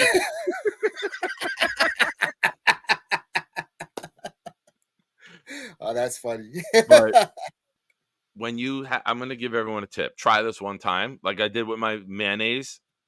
I say use mayonnaise for grilled cheese instead of butter. And then put garlic on there too and have garlic bread with cheese. Grilled garlic bread and cheese, however you want to word it. Now, take the peanut butter and jelly and mix it together in the bowl. The worst part for me about eating a peanut butter and jelly is that I put so much on it that when you bite it, the jelly falls off, right? Yeah. Problem solved. It's mixed together now, and it'll never fall off. I also like to mix it and then freeze it for a little bit and put it in the freezer, let it sit in the bowl and freeze. And when I'm not doing bread, sometimes I'll mix that up a little bit and then have that as like a little snack. So when I'm not eating the bread, like I'll make like a sandwich worth and put it together. Oh, but Snowball, you do it with Welch's grape jelly and Skippy peanut butter, and it's. Oh, see, Don't do he that. beat me to the punch. He beat me to the punch. I was gonna say, are you a grape jelly guy or a strawberry jelly guy? It's grape jelly, and don't give me that jam bullshit either. It's got to be jelly. I am. Well, I mean, fucking steadfast on that hill. Do not try to give me jam. It has to be jelly because jam Unfortunately, don't shake like that. The girl on your shirt did not say that. She was like, "Go ahead, jam away."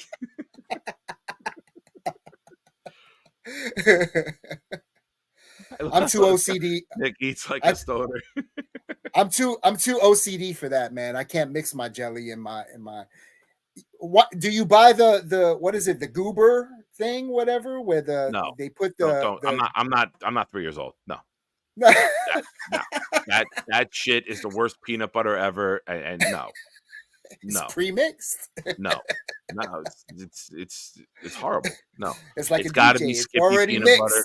Don't give me Jif. It's got to be Skippy peanut butter and Welch's grape jelly out of the glass jar. It's better. I think it's GIF.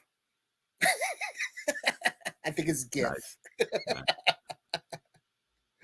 Nice. That's you asshole. That's good. I'm like, I paused for a second. I'm like, what are you talking about? The peanut butter? And then I'm like, oh, he got me. He got me. Damn it. The fact that I fucking paused to contemplate it, you got me. Nick eats like a stoner. Oh, peanut butter and Nutella is fantastic. Oh, yes. Oh, yeah. Yes. A man peanut after butter. My own shirt. Yes. There. Yes. That's the face you will make. You will feel like you just had that interaction after you have peanut butter and Nutella. Oh, Nutella is You so take good. Peanut butter and Nutella and you put like a spoonful of each on a plate, melt it, and then take rolled gold pretzel sticks and dip them into the peanut butter and chocolate and eat the pretzel sticks. You're welcome. You're welcome. See, Jeremy goes and talks about all these fucking fancy restaurants and traveling and all this money you got to spend to go have a fucking meal. I'm telling you, I could get you through the cereal aisle at ShopRite with some shit and you'll love your life. Nutella, peanut butter, jelly, cereal. That's it. That's the fucking major. Yeah, I know. Hawk, thanks. Bringing that up. We talked about that already, Hawk. This is why the A1C was so high, Hawk. This is me living vicariously through my past. I'm going back in time here, man. I'm not doing it anymore. I don't buy Nutella anymore. Man, I used to be a serial killer back in the day. Not anymore. Not anymore. Not anymore. Oh, we will do different lists. We will do non-jet lists. We will do top 5 cereals. We might even do it next week now. We might have to do it now that we're doing it. We'll drop the top 5 cereals. Chat, I know you get excited. Save it for next week. Don't start dropping them now because I will totally blow off this segment to talk cereal. Next week, we'll do top 5 cereals. We'll do it's off season, so we could do a non-jet topic. If you have a super chat for something else that's not cereal, we'll do that. But it doesn't have to be jet. You can super chat for anything. Don't listen. You can super chat anything. It doesn't have to be jet related. Top 5 for tires. We'll go through the tires, buddy. Let's go. Screeching. There we go. Burning Big rubber. Fella and Hawk already starting them off. If you tell the chat not to do something, it's the first fucking thing that they're gonna do. All right. Give me your second town. All right, let's do this. Second town is Tennessee, baby. I'm a Chris Stapleton fan. I've never been there, so whiskey. I know I don't drink, but Tennessee whiskey comes to mind. I don't know. You're not drinking that. I'm not saying I want it, but when you say Tennessee whiskey comes to mind. I don't know the delicatessen in Memphis or Nashville. What about barbecue? What about barbecue, buddy? I never had it. I think Kansas City more with barbecue because I've had like the Kansas City dry rub from like Famous Ed's ribs. Yeah, they got Memphis. They got Memphis dry rub too. We got Memphis barbecue. It didn't pop into my head. I'm sorry. Like when you said Tennessee, the first day it was Tennessee blank, and I was like, whiskey. I just heard it before, smoking my cigar outside, listening to Chris Stapleton. Can I tell you a Tennessee story? Sure. No. Tennessee. Let's just have dead air. Let's just do this all night. Here I am being the good guy walking with my son on a like father like son shirt, and he's just like, oh baby. Oh baby. All right, go ahead. What do you got? All right, so have you ever eaten at a Cracker Barrel? Cracker Barrel? I meet the criteria. Yes, I've been there. Yes. So I went to a conference in Tennessee, and I've never had Cracker Barrel before. I'm coming from New York. I'm young. I'm like, not very worldly at this point. This was probably like first year of undergrad. I was on a student government retreat of some sort. Stayed at the Opryland Hotel. For those who haven't stayed at an Opryland Hotel, pretty cool. It's like a hotel that's inside of a dome. So everything is inside is like weather controlled, and all the rooms are inside that dome too. It's a pretty cool place. A long time ago, it's probably a dump now. I don't know. In any case, I'd never eaten at a Cracker Barrel before. And so they're like, oh, let's go to Cracker Barrel for breakfast. And I'm like, what is that? I mean, I know that there's like, wasn't there like cheese or something like that was called Cracker Barrel cheese? Yep. I knew about Cracker Barrel cheese, and that was pretty much it. So I'm thinking that they're talking about like we're going to go to a cheese factory or something like that and just have some. Yes, big fella. Yes, the Opryland Hotel in Nashville. Exactly, that's the one. So go to Cracker Barrel, and so I'm Good night, Dan. Good night, Dan. Murph. Peace out. I go in there and I'm like, I'm very minority in here. It's like looking around and I'm like, white people love it. It's the white people's Waffle House. Pretty much. It I is. didn't know, but man, once they greeted me at the front, they gave me so much love. It was like we don't tend to Puerto Ricans every day. Like, come on in, taste this. It was like Lumiere and Clocksworth from like Disney. Be our guest. You know how white Cracker Barrel is as soon as you walk into that store. There are some of the whitest objects. They're so like I look at it and be like, this is too white. Like this just like the puzzles and the cups and the mugs and everything that they have. It's like it just should be uber white place. That should be the name of it.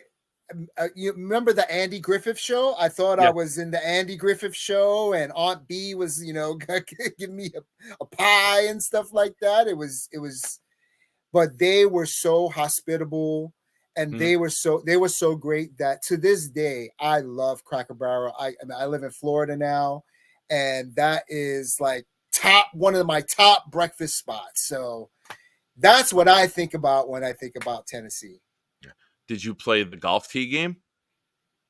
No, the at the tables where you jump or whatever. It's the best part. It's the best part. I'm always a genius. I mean, I always only leave like one pin.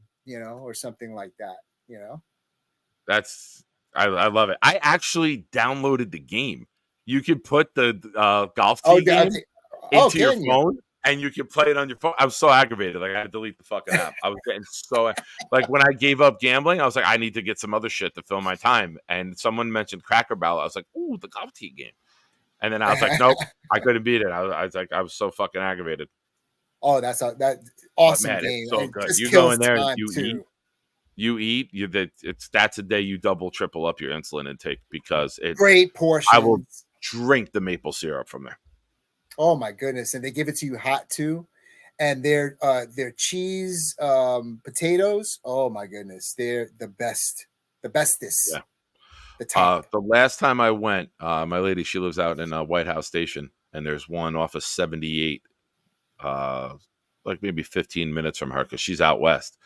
And we went for like lunch, but it was like 12, 1 o'clock, right? And I'm like, oh man, I'm like, what are you gonna get? And she's like, I'm not sure if I want to get breakfast or lunch. I'm like, okay, Fat Nick has a great idea. You order the breakfast stuff, I order the lunch stuff, and we'll mix and match. And she's like, fucking genius. Let's go. And it was so good. Like I rolled out of there. Oh yeah. I always get grandma's breakfast, I think it's called, like the dish. And it just comes with a little bit of everything. It's so delicious. This segment is getting me hungry, Nick. So I think we need to go through it quicker. All right. Go ahead. What's word association for those just tuning in? Clancy, welcome back. Hell yeah, man. What do you think? What do you think? I only do an hour show. Like, what are you nuts? We're here for the long term, baby. Yeah. All right, next one on the list is England. England. Oh man.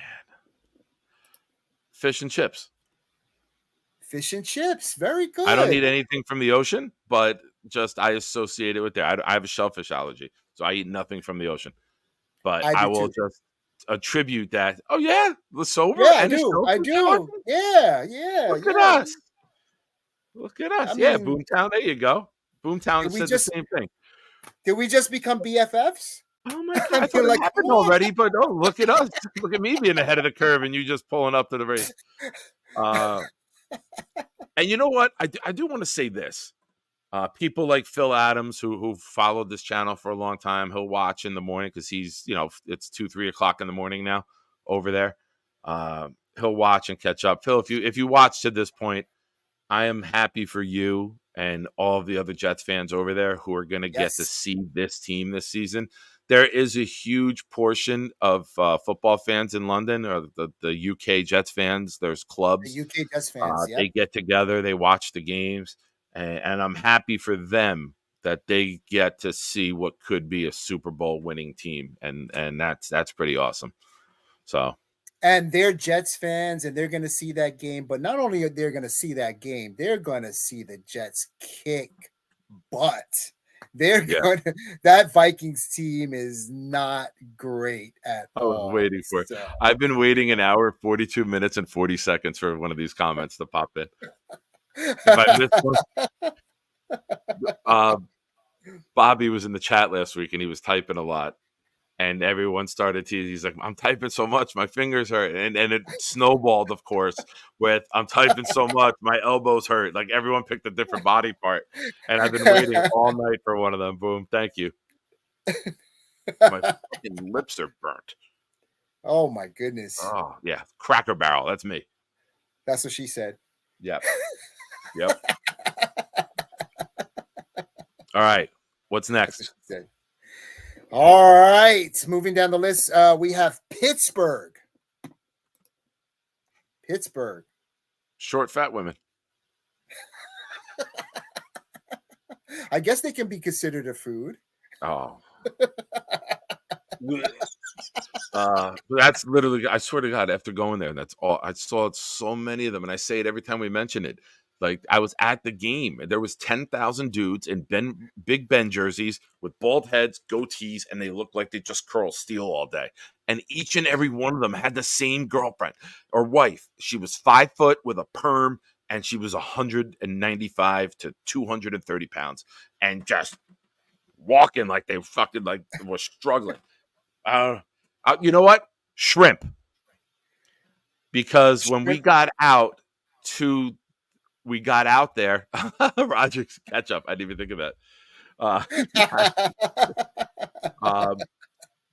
Right next to the stadium is a casino, and we went out for the game. And the guys from my tailgate flew out, and me and my buddy drove out.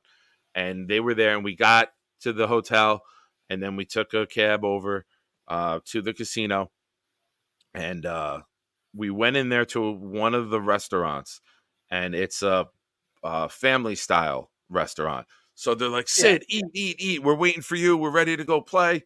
I'm like, all right. And I'm finishing up the food, and there's mashed potatoes. I'm eating the mashed potatoes. After like my third heaping of mashed potatoes, I'm like, why is this crunchy? I'm like, oh, there's shrimp in it. I went, what the fuck? Who the fuck put shrimp in mashed potatoes? Oh my goodness! So I had to get all the Benadryl. I'm telling you, like, I don't. The throat's itchy. I'm in the bathroom. I'm throwing everything up to get it out of me. Oh, I know. Trust me. Like, I'm angry as hell. Then now the next day, like, it gives me itchy throat, and it will upset my stomach horribly. The day of the game, I am not kidding, I went through over 30 Tums and 8 Imodium. I could not stop throwing up and going. Now, one of my buddies from our tailgate, we were at a luxury like townhouse, whatever they're called, in a building overlooking where the stadium was. We watched the Packers-Bears game there, and I'm in this guy's bathroom, and I'm like, holy crap, everyone probably thinks I'm just in here doing blow the whole time. But like, I could not stop going. Yeah, I would have 2 sips of beer, throw up. Finally, we get to the stadium, and all of the Imodium finally kicked in, and I'm able to hold everything in, and I'm standing at the beer stand next to the woman, just like, listen, I haven't been able to hold anything down all day. I'm going to start drinking heavily. It's an hour before the game. I'm like, you just keep pouring them, and I'll just keep tipping you heavily. Don't worry about me getting back in line. He's like, done. 2 at a time. Dude, they would freeze. It was like 8 degrees with like a -8 wind chill, and I'm literally just standing next to it. 2 more. She's like, what the fuck? I'm like, come on, I got to play catch up. Like, I should be about 30 to 40 deep today. Let's go. I spent like $150 just standing next to her drinking nonstop. But shrimp. Pittsburgh, shrimp is what comes to mind if I have to think of food. All right, I'm going to say the snowball shrimp. That makes sense. Yeah, that's what you shrimp. It's the other white meat. Yeah. I was gonna say pierogies or Primanti Brothers. I like Primanti Brothers there. I love pierogies. Yeah. She must have bigger shoulder. Yeah, they do. They're massive. They're massive. I think the women helped build the bridges. They could switch out for offensive linemen. Oh, I love that, big fella. I love that. I'm near Rutgers. Yeah, Primanti Brothers. Primanti Brothers puts the fries on the sandwiches. They're really good. You have to visit. I love Fat Cats. I love that when they put the French fries in the sandwich. I love that. Yeah. Oh, delicious. Hey, Ron. If you're new here, welcome. Please consider subscribing to the channel. If you have already, man, welcome back. Thanks for joining us. Thank you. 65% of the females have bigger shoulders. Yeah, they do. They got some thick ones. The craziest thing is the hotel that we were at was on one of the rivers. And when we got back from the casino, me and my buddy were drinking. And, you know, we're idiots. And I'm like, oh, I'm going to throw the beer bottle out onto the river. It looks frozen. And you throw it and clink, clink, clink, clink, clink, clink, clink. The bottle would break. Like, and it slid out forever. So the next day we wake up in the morning, there's a beer bottle just sitting like 60 yards out onto the ice that just slid forever. And then you wake up, goosh, goosh, goosh, goosh, goosh, goosh, goosh, goosh, goosh. The what do they call them? The dredge? What kind of ship is it that goes through the ice out there? Somebody help me. I have no idea. It's one of the boats with like all the like garbage and shit on it, and it just goes through a dredge. I think. I don't know if I have the right word. Help me out, chat. You'll tell me the wrong word. But it was the ice breaking up, and it was just you couldn't fucking sleep. All right. One last What's your one. next guy? Last but not least, Arizona. That face. Arizona food? I don't even know what's. You look like you just made a trip to Arizona. Yeah. I mean, the only thing I think of Arizona is golf. 'Cause I hear about all the great golf courses out there, but I'm shit scared of snakes, so I don't even know if I want to go out and golf if I ever go to Arizona. Like, I want to just stay inside. Um, Think of the area: sand, mountains, near a certain other country. oh, quesadillas. There you go. I love quesadillas. Quesadillas. Do, People do, saying. do you know? Do I you try know not to that? look at the chat until after. Like, I don't want any.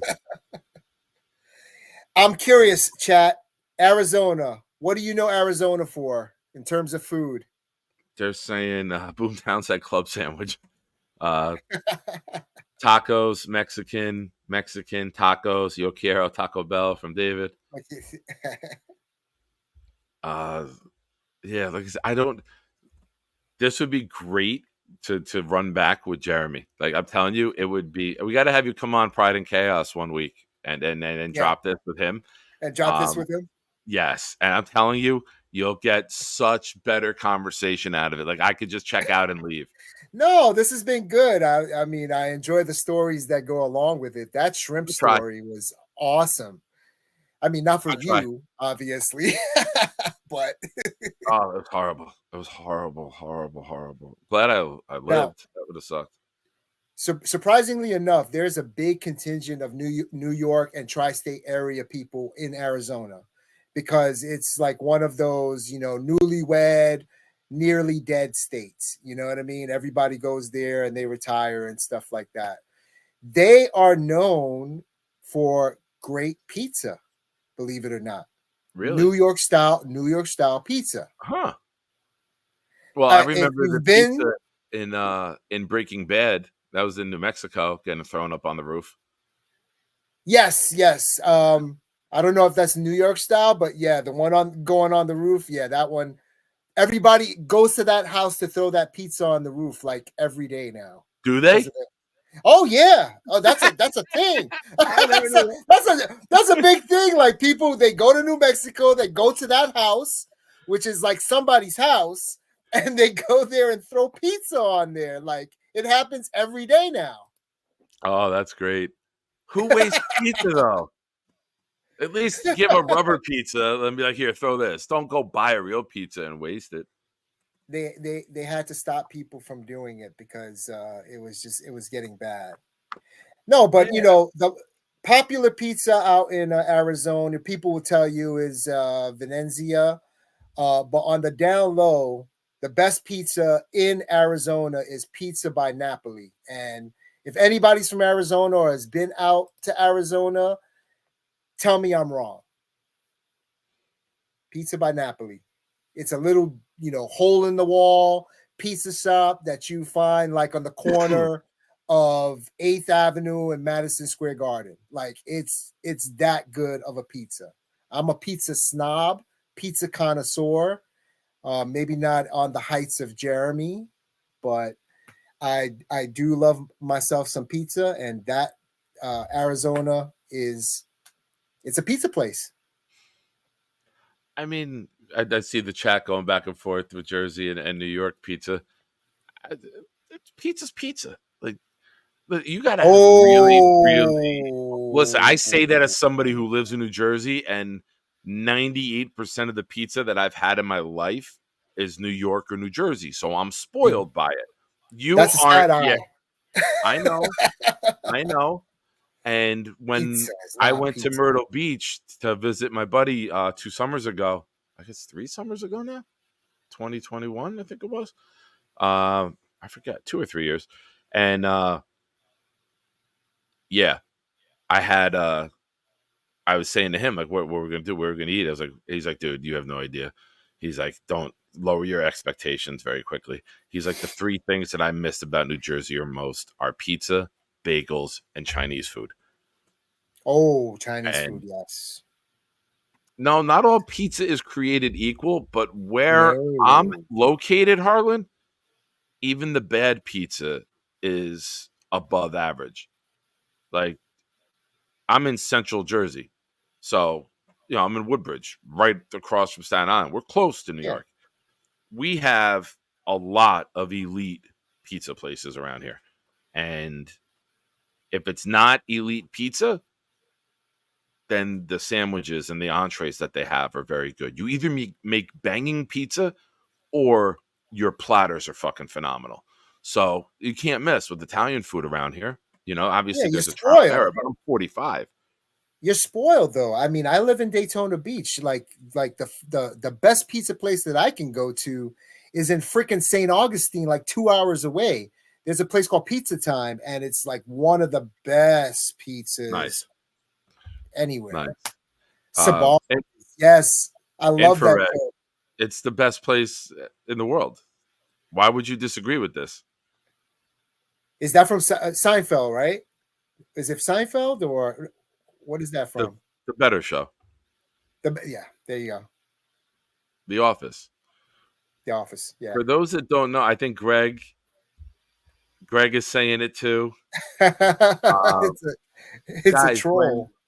If you're a fan of The Office, when Michael from Scranton, when he goes to New York, he gets out like on the street and is like, "Oh, Sarah, it's the best pizza place in the world. I got to get me a slice." That's where it's from. It's from the show. So he just does that to like troll people. Yeah, Curly, there you go. There you go, Curly. Good job. So for people who don't watch The Office and know of that reference, it makes them lose their fucking minds. Oh, and he took it a step further and said Olive Garden is the best Italian food in New York City too. He took it a step. He took it a step further. Yeah, and I saw that and I said, just in case you're not trolling, I said Olive Garden is Popeye's girlfriend's snatch. It's not. Yeah. I went once in my adult life because my lady's daughter Claudia, when she was younger, she wanted it, and we were out, and Claudia wanted to eat something. We gave her whatever she wanted because it was easier to deal with life if she was happy. And we went there one time. I sat there. I'm like, I didn't eat, and they're like, "Why aren't you eating? What's wrong?" I'm like, "I'm part Italian. I can't eat this shit." I'm like, "There's a fucking." I said it right in front of the waiter. There's a line. I said it right in front of the waiter. I'm like, I'm part Italian. I cannot eat this shit. Draw the line right here. No, dude. Here's the equivalent. Olive Garden is to Italian food what a piece of white bread and ragu and cheese is to pizza. That's how shit I think Olive Garden is. I would rather eat the toasted piece of bread with one spoonful of ragu. I'm a Prego guy. That's why I'm saying how fucking ragu. Fuck them. And like fucking molded like green cheese. I would rather eat that than Olive Garden. I mean, it's like Taco Bell, man. If you bring me some breadsticks home after you go, I'm going to enjoy that. You're not going to turn it away, right? You're not going to say no. No, I have no respect for Olive Garden or the patrons of. Sorry if any of you guys know that, but like I am very, very like that's my food anger. It's like people are like, "Oh, you want to go to Olive Garden?" I would rather play dodge the speeding bullet train than go there. I mean, and I'm in Florida, and you just don't have a lot of choices. I mean, sometimes you have to take the bullet and go to Olive Garden, unfortunately. So don't hate me. I take the bullet. Yeah. I take the bullet and just hope it doesn't hit the main artery. And you will never, ever get my breadsticks. It's fine. Looks like the lady on your shirt's getting quite the breadstick right now. 2 hours in, and I'm still fucking. I haven't missed yet. This might be a comment of the night nominee. Olives are growing on a vine. But wait, I'm reading this in such a Karen voice, Roger. First of all, olives are grown on a vine, not in a garden. Like that's how. On a vine. Yeah. Everybody knows that. Yeah. You know where else there's vines? Instagram. I went to Olive Garden only once. It was enough. Yeah, that's it. Like you go and you're like, all right, did it. Never doing it again. Once. It's like it's like getting the lap dance from the midget, right? You're like, all right, I did it. All right, it's all right. It's not my thing. But... YOLO.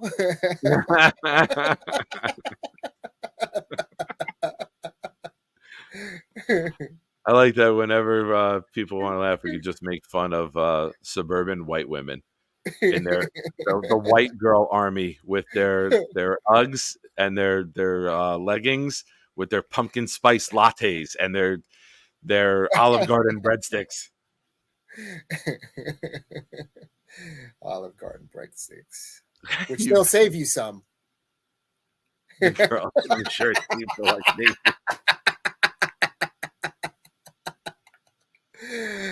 Excellent, big fella. Nice. We taking some calls? Yeah, let's get nuts. Let's get some Jets calls in here.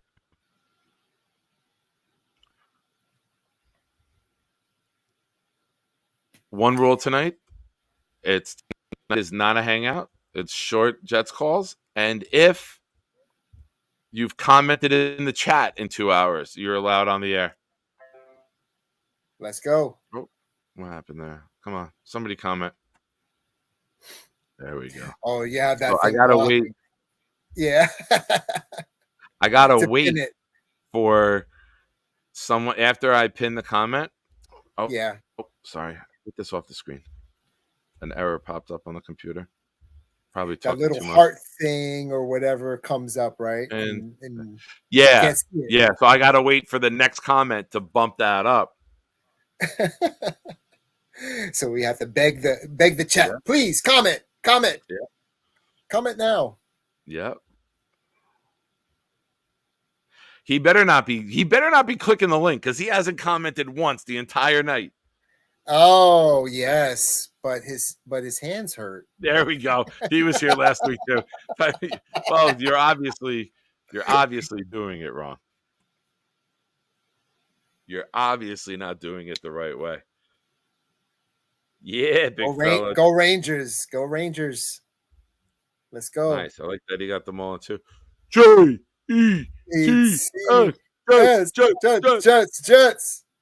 Oh, nice. Now, let's listen carefully as you hear the aloe go. Kind of like the girl on the shirt. Sucked it right up. We got to name her. Do you know who that is? Is that just a generic like porn star? Is that like a name? I'm gonna let the chat. Is that Riley? I hear Riley's name mentioned a lot lately. I'm out of the porn game. I haven't watched in over a year. I quit porn too. Is it okay? It is Riley. All right. I thought I've heard it. Yeah. All right. So now at least I can reference her and not just call her the girl on the shirt, kind of like the girl with daddy issues or. They all have daddy issues. Wait, now Big Show's coming in. Big Show, the big fella. That's Lana Rhodes. And now Armand confirming. No, that's Riley Reid. Okay. Riley Reid. He's like, no, I'm pretty sure it's Riley Reid. It's Jennifer Aniston. Yeah. I mean, I did put the nobody chiming in. Dark Soldier, I think he left earlier. Anybody? Anyone want to hop on and join us? Dark Soldier, the first time I saw him on Gunny's show for the first time call in, and I was like, wow, that's I haven't seen him call in. I think he called in maybe once on Green Bean show, and I was like, wow, My dude. I've seen he's had my number for a while, but we've messaged on Twitter, and like I said, he's the one that messaged me on Twitter 2 years ago to link up Gunny with us, right? And that was like how, and then Gunny came on with Jeremy, and and got introduced to like our chats, right. But yeah, Dark Soldier was the one that did that. David, if you're camera shy and you just want to come on and talk, you can turn your camera off and just be like a call-in with no video. Oh yeah. We've done that. That is an option, guys. When you click on the link, for those of you that don't know and might be in bed, or I mean, not everyone spreads out eagle like the big fella does. Differently. All from different poses in the bed. His feet up behind, kicking in the background. He definitely is comfortable. But yeah, when you click the link, there's a stop camera. You could turn the camera option off and just do the audio. I think you've had some, like, it would just be like this. Like, yeah, obviously, I put that awesome photo there. That was the night we beat the Bills in the walk-off. Something like that. Sorry. I kid because I love. Well, we know Scott doesn't wear. We know Scott does not wear pants. That's why, Scott, you got to be very, very cautious with Scott. You never know what you're going to see. Hey, Sean, my man. Sean. Let's go. What the fuck? I'm busy trying to get my stepsister unstuck from the dryer. Nice. That's definitely a Riley movie, it sounds like. Which one was that one? Oh. There we go. Right on cue. There he is. Yeah. Wait. I gotta let me play your intro music. All right. Chicka bow wow. There you go. That works. What's going on? Works. Not much, man. It was a good list today. I really liked it. You guys did a good job with that. Thank you. Thank you, man. Thank you for the idea. It all started with your super chat last week. Thank you. No, most definitely. My pleasure, man. Now, if you're going to Tennessee, you have to have that Nashville hot chicken. There you go. I don't need anything spicy. I'm a baby. Really? I'm a pussy. I'll tell you guys right now, and I'm sure everyone will never let me hear this. You guys will never bring this up in a chat. I am a pussy when it comes to anything spicy. And even the original Sweet Baby Ray's, I live on that, or I used to. I cut out on that with how much sugar's in it. But even sometimes that would, like, certain spice would kick in. I was like, whoo, that's my mom, when I was a kid, gave me Tabasco sauce whenever I cursed. Oh, so shit. It's like I have PTSD, post-traumatic, post-tobacco shine disorder. And, that's a good one. I don't have anything spicy. There you go. Oh. I don't. All right. I'm a pussy. I'll say it before everyone else does. I'll say it. I'll take the preemptive strike. Yeah. Hey, big fella. Yeah. I have a question for you. Yeah. What games are you looking to possibly go to if you're going to any of the away games? I was looking at Nashville because I go to Tennessee anyway because my son goes to school down there. So I was thinking about maybe that one, but I don't know. We'll see. I mean, London is kind of expensive. Oh yeah. And I won't step foot in California, so that gets rid of two of them. So, Okay. So what about Arizona? Been to Arizona. Have you been to Phoenix? I have not been to the stadium. I've been to Phoenix and Arizona. I've seen in Scottsdale, right? No, I think it's right. Like, we stayed in Phoenix and we could see the stadium, so I think it's right there. So I don't know. I don't know. Yeah. I don't know how shit's laid out. Thank you for using your Shiner membership for this fantastic comment. Nick looks like squat, but eats like a baby. Oh, man. Scott, I appreciate you watching the show and being a member. Scott. Thank you, Scott. Now, Arizona, Phoenix, when I was out there, tacos were the thing. Tacos are fantastic out there. So if anybody's wanting to go out there, you got to try the tacos. You got to try the green chilies out there. They put green chilies on everything. Like Arizona and New Mexico, That's what I was gonna say. Arizona and New Mexico, they have like I guess you can't call it Tex-Mex, but it's like that kind of mixture of it's Southwest. Yeah. Yeah, exactly. Yeah. No, it's really good stuff. Yeah, but, Albuquerque's really nice too. Yeah. But getting to the Jets, looking forward to this season. We're taking the East this year, and I have us going 13-4. So who are the losses? Yeah, thank you. I love it. We're on the same page. I love it. What's that? Who's the losses? Who are the four? Like, have you looked at the schedule, or like, are you just throwing that out, or like, no? Four? I think that we're going to lose against Pittsburgh. I think that's one there. We always do bad against running quarterbacks, and I think Fields will be the quarterback at that point. Nice. That's October 14th, I believe. That's the Buffalo game. It's October 20th. Yes. It's a Thursday night. It's a Thursday night game. Yeah. No, Sunday night. I thought it was Thursday night. No, we play the Bills on Monday night, the 14th. 6 days later, we're on Sunday Night Football at Pittsburgh. Oh, okay. Yeah, yes, I have it memorized already. Okay. Well, I have us losing to the Rams. Okay. I think that's going to be a tough game out there. And then I have us losing one in the division, and then one game that is like a random one. So that's my four. I got three. You got three? I got the Niners. I got the Colts. For some reason, just the rushing running back Anthony Richardson, I think could be problematic. Yeah, it's a random one, right? It's like one of those games that you're not hyped up about, but just could happen. Absolutely. And I hate that because that's Sunday night. That's a Sunday night game also. Mm-hmm. And I have the last game against Miami because our starters will not be playing because the 1 seed will be locked up by then. Hey, there you go. Yes, and I have that same scenario happening as well.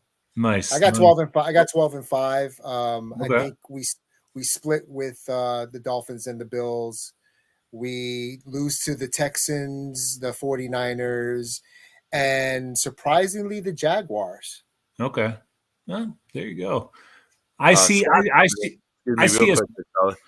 Scott Foster coming in with a super chat saying that was supposed to be Sasquatch. All right, let me get back up and give your original dig at me the full love and attention that it deserves. And Nick looks like Sasquatch. Nick looks like Saskatchewan. Nick looks Saskatchewan. Are you happy, Scott? You're fucking putting together a sentence that I can't say. This is the best $5 he's ever spent in his fucking life. Suffering succotash. Let me try it again. I guess my fucking third grade speech therapy at St. Cecilia's that they pulled me out of English class for hasn't fucking paid off. Nick looks like Sasquatch, but eats like a baby. There you go. You got it. Nailed it. Yeah. I see us winning against the 49ers. I think Rodgers is going to come out and he's going to kick ass. And we're going to be healthy that game. I mean, and the 49ers defense, they're not going to have Greenlaw. They lost Armstead.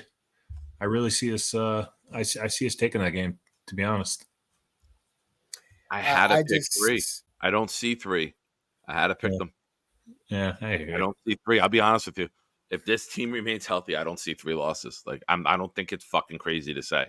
Yeah, well, I think it's early in that game, and they're the defending NFC champions, and it's just gonna be a tough battle. I think it's gonna be close, but I think that the 49ers at home, and that's just probably the biggest. Being at home is the biggest deciding factor. I see that. I just picture. Remember opening opening day last year when Brees went off. Mm-hmm. You know, I mean, now he's going to be healthy. Now he can run the whole 100 yards. You know, so And there's no pitch count. There's no fourth quarter. Him on the sideline saying, "Put me in, put me in." Right. Yeah, and Aaron Rodgers is I'm ready to go. He just goes when he wants to go. Like he calls the running back off. It's like, I'm good. I'm back in. Absolutely. Yeah, Aaron Rodgers is going to be calling the plays, not Nathaniel Hackett. So he will know that Brees Hall can catch a football out of the backfield. So that's just how I see it. But anyway, good show, guys. Keep it up, and look forward to talking to you soon, man. Thanks for the super chat. Thanks for the support, man. Thank you for watching. And thank you for calling in from the bed after I said how you call in from the bed. This bed is comfortable as shit, bro. Dude, mine is too, man. I got a king bed, and I love the goddamn thing. I never realized I never realized my feet were in the picture too. That's so fucking funny. They never were. I'm just fucking saying that, but now you did it. Yeah, see? I saw them kind of flicker in the background. Yeah. Now Jake has Doug Doug on the couch. You can be big fella on the bed. Big fella on the bed.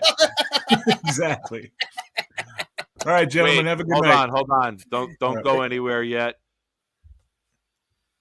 There you go. Now, if you turn, we can have you and VR's shirt kind of line up together.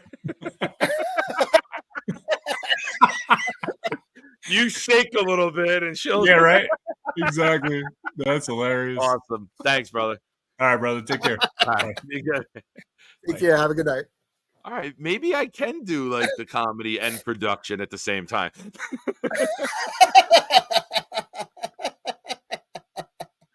That was good. I like that one. Yeah. All right, come on, guys. Get another call in before I have to call it a night because it is getting close to Bobby midnight time. Because I am going to use a lot of aloe tonight. You know what's great though? The back of my neck is worse than here. But I'm a stomach sleeper, so I sleep on my stomach. The neck will not be on the pillow, in the middle of the night. That's going to be, got to do the aloe back there just in case. If you turn over. See how bad this is, but I know the fucking camera tries to adjust, but it is fucking red here. Wow. Yeah, there you go. So you're hurting. You're in some pain. You know what? I'm happy that I'm outside. I'm happy that I'm walking. I find positives in it. I went outside when I got back, and I wear these tank tops. Or Jesus Christ, I'm confusing myself by looking in the fucking camera. It's reversed. Yeah. And I went outside to have a cigar, and I took the t-shirt off to try to get more color. Yeah, super farmer stand, dude. I do site manager for the sports in town, and I was at the soccer field from 8:30 to 3:00 today, and I left my hat home, and I didn't even think it was going to be that hot. I thought I saw 62 all day, and it got up a little warmer. And the worst part was there was a nice breeze the whole day, so you didn't even realize. Damn you, David. Yeah, it's super redneck. I posted on Facebook today. I'm like, I was born and raised in New Jersey my entire life, but today I'm a full-blown redneck. Because with the beard, there's no tan here. It's all on the back. We should be switching places. You should be here in Florida, and I should be there in New Jersey. I did Florida once, twice. I went to the first game. Remember we had the 8-game winning streak against Miami in the late 90s and the early 2000s, and then they got Ricky Williams in September of 2002. I went to that game in September. That's Johnny's villain. Yeah. Johnny's villain. Johnny Boy. Johnny, where'd he go?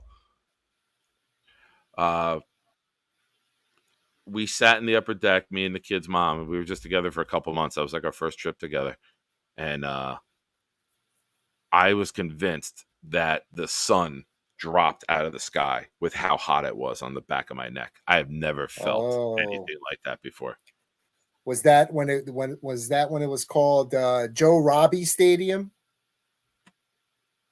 Yeah. Or was it Dolphin Stadium at that? Did they change it to Dolphin Stadium? I think that was I don't remember. That was 2002. I was drunk most of the trip. I'll give you guys a story about that trip. That was 2002 was when Maxim was really popular, right? And Maxim had this thing called Sun-In.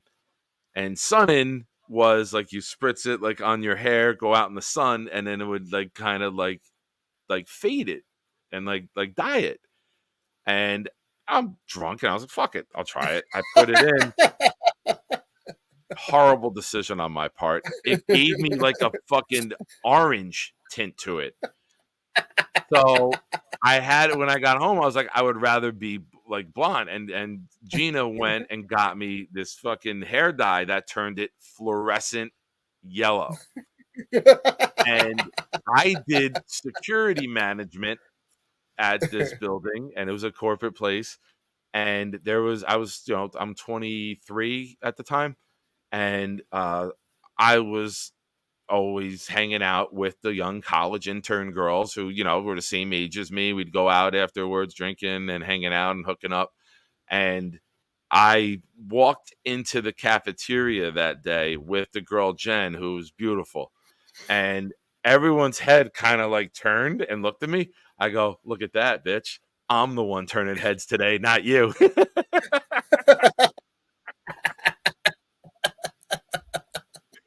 There's a picture. I don't have it anymore. She looked at you like this. She looked at you like this. Yep. There's a picture of me that I lost. But I was in the pool, just like standing, like total drunk, like just double thumbs up, and it was one of those pictures that like when you get sober, you would share and be like, "Oh, that was me then." Right. Oh. Coming in from the casting couch. Yeah, pull that blanket up. Thank you. Keep those hands where I can see them, pal. Keep those hands where we can see them, Mr. Scott Foster. I didn't want to put any pants on. You already called me out on that one. One never knows what goes under the blanket. No, we know. We know, VR. We fucking know. Good evening, gentlemen. He's like, I will see big fella's feet and raise him one wiener. Too many mosquitoes to go outside tonight. I'm betting it here. That background, that outside background is better than any background we could ever put up here from the other night.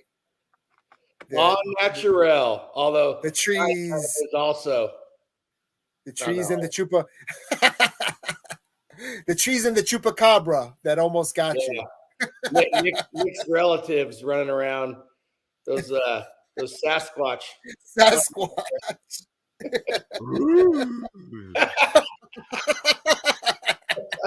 pretty good, Nick.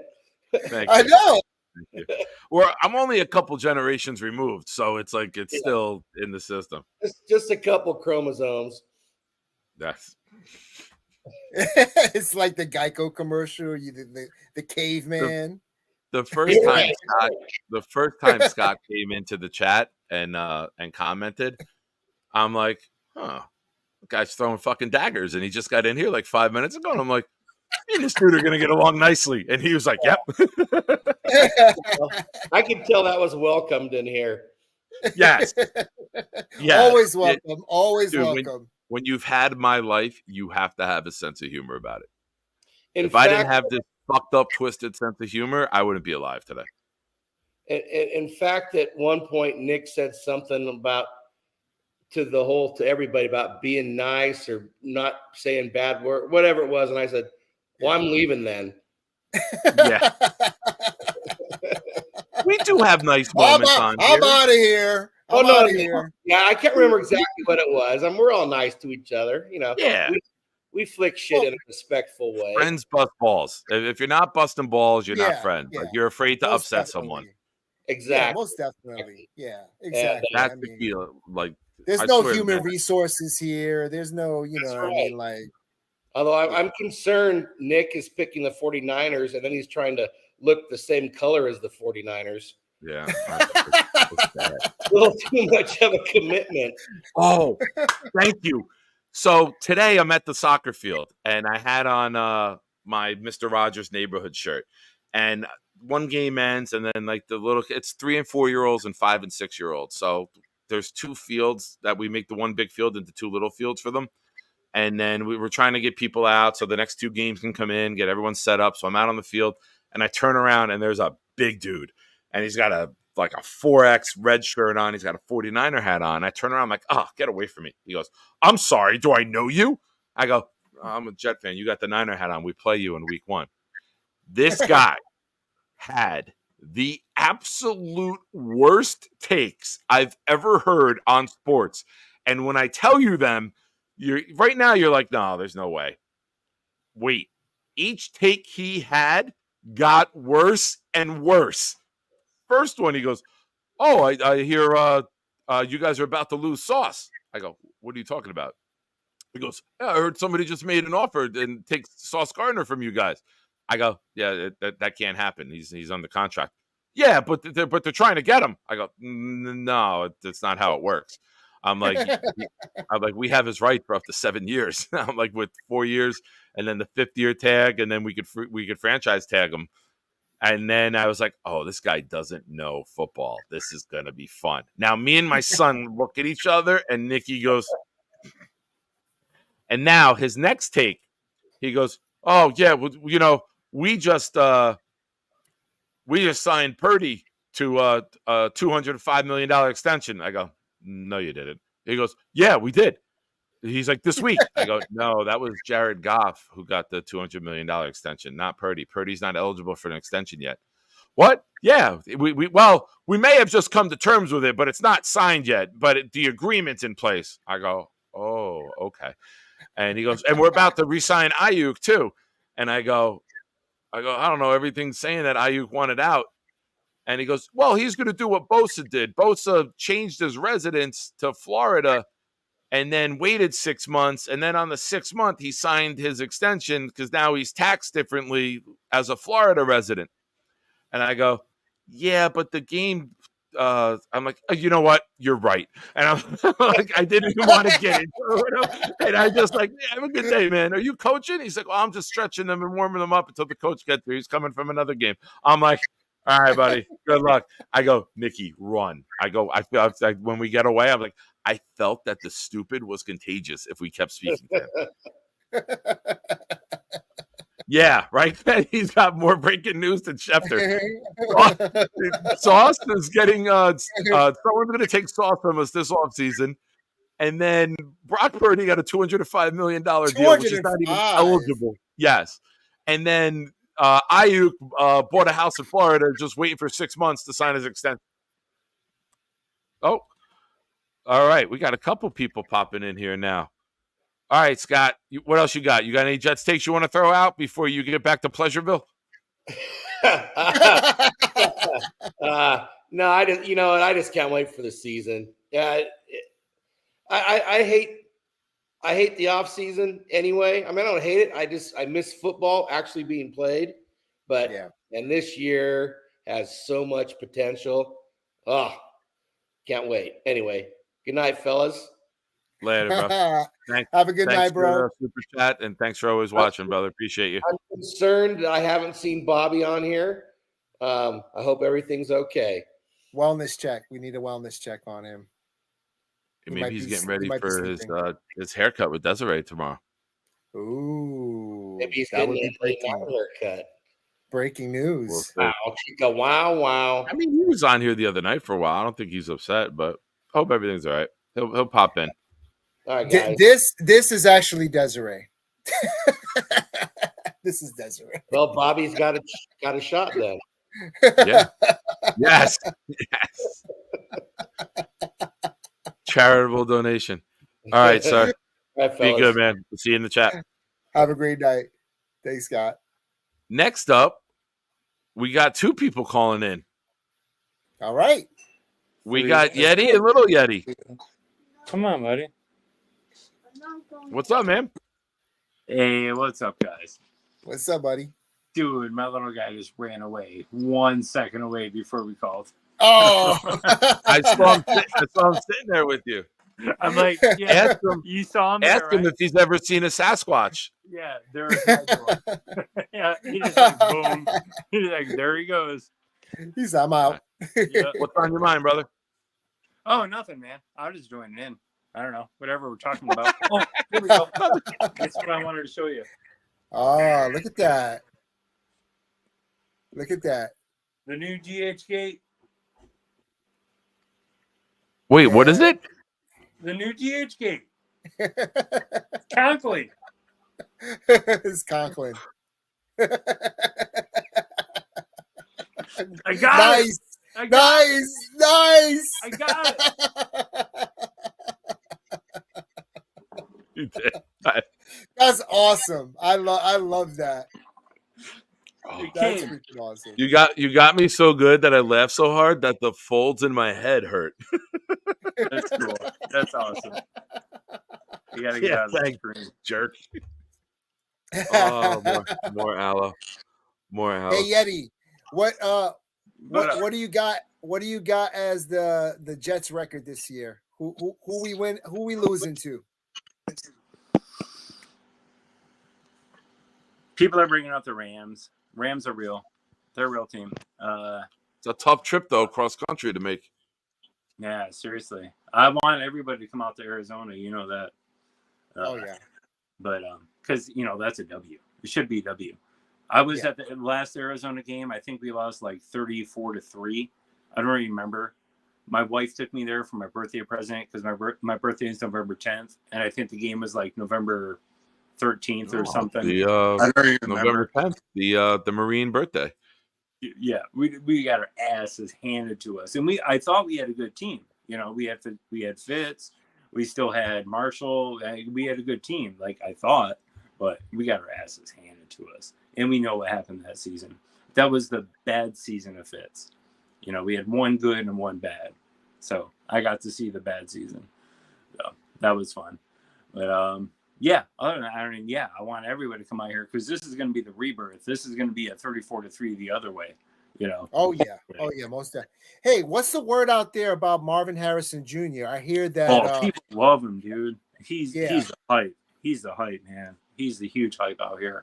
I mean, it would have been cool if we got him, but I mean, just like any other wire one and any other team, who do we have that can shut him down? I heard that he's looking good. He's looking good. Is he coming across good in like pressers and stuff like that, and interviews out there? He just got a lawsuit filed against him. I can't bullshit on that. I really don't know. I can't. Okay. Yeah. I don't.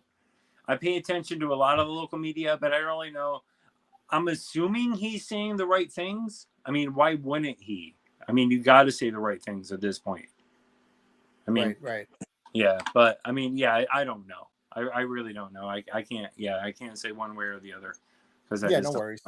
Yeah, but so since this is something that popped up in the news.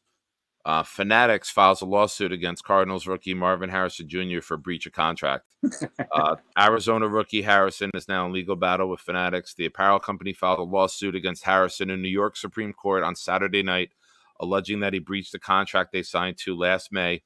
Fanatics said that Harrison has refused to fulfill his obligations in the contract and that he's publicly asserted that the contract doesn't actually exist.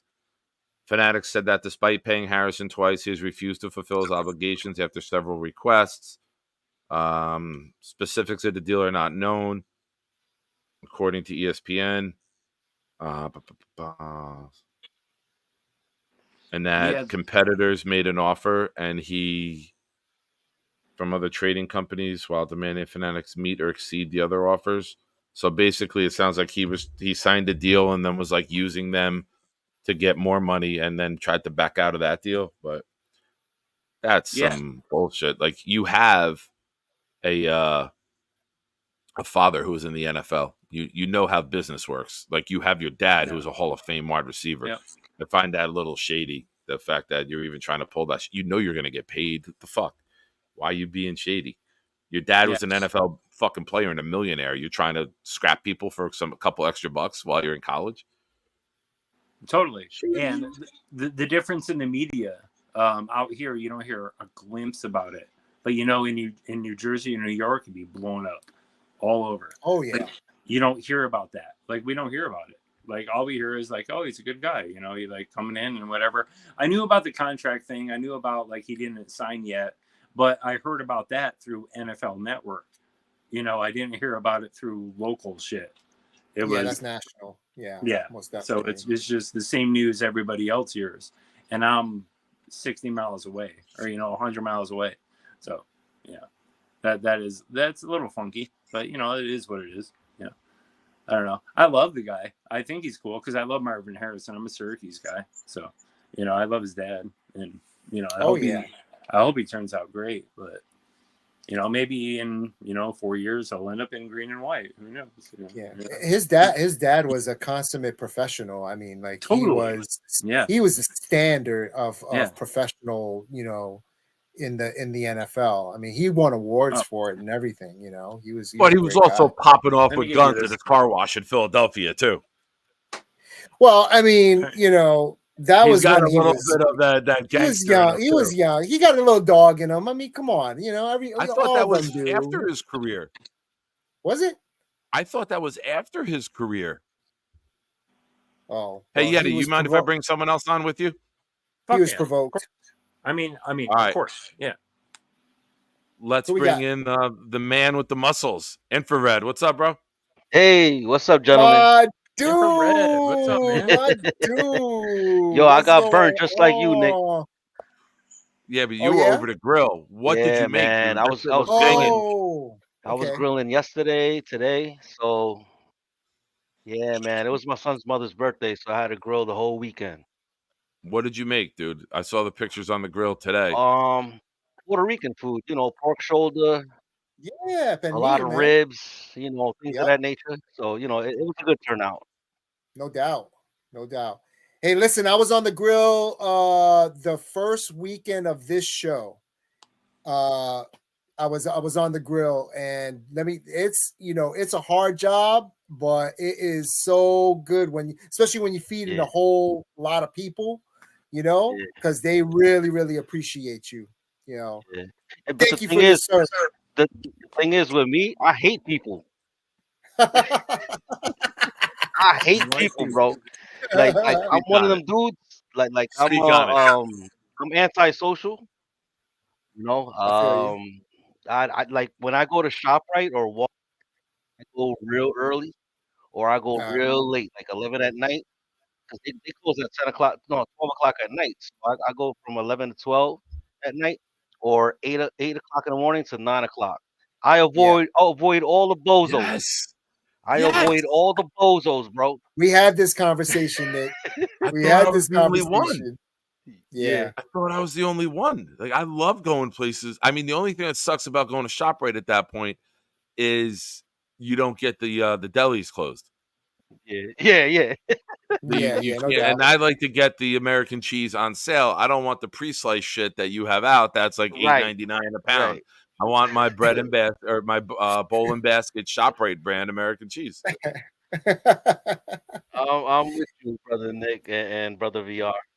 Hey, real quick, say what's up to Matt. Matt was on with us on Wednesday night, and Yeti dropped out. He's part of Midnight Mike Show. Go check them out, and new friend to the channel. Yeah, that was a good show with him the other night. It was awesome. Hey, Infrared, those places in Jersey City I was telling you, Ocean Avenue between Linden and Lembeck. That's where I lived. It was like a 5-story building. I lived on the first floor in a 1-bedroom back then. It was a long time ago though, but the neighborhood has it's changed still the same completely. out here. Yeah, Because where I work at, it's a trauma facility, and I do security. So we yeah, get all the GSWs, the gunshot wounds. We get yeah, the yeah. stabbings. We get the crackheads. We get it all. You know what I mean? But there's nothing that we can't handle. Right, So right. as long as we make sure everybody's safe, that's all that's what it's about. Most So definitely. Say all those again. You get the what? He said the Infrared. gunshot What do you wounds and the stabbings. and the crackheads? Yeah. Oh, you get all the Philadelphia Eagles fans? yeah, that's where you live, man. It's gully out here. It's gully, but you gotta have thick skin to reside out here. Gotta have I thick did skin. Uber, and Jersey City was one of my So favorite places to Uber. you know, I loved it. it is what it is, brother. I loved when I would get bounced up there. Yeah, most definitely. Yeah. Awesome. Got to ask you, what's your thoughts on the record, and how many losses and who?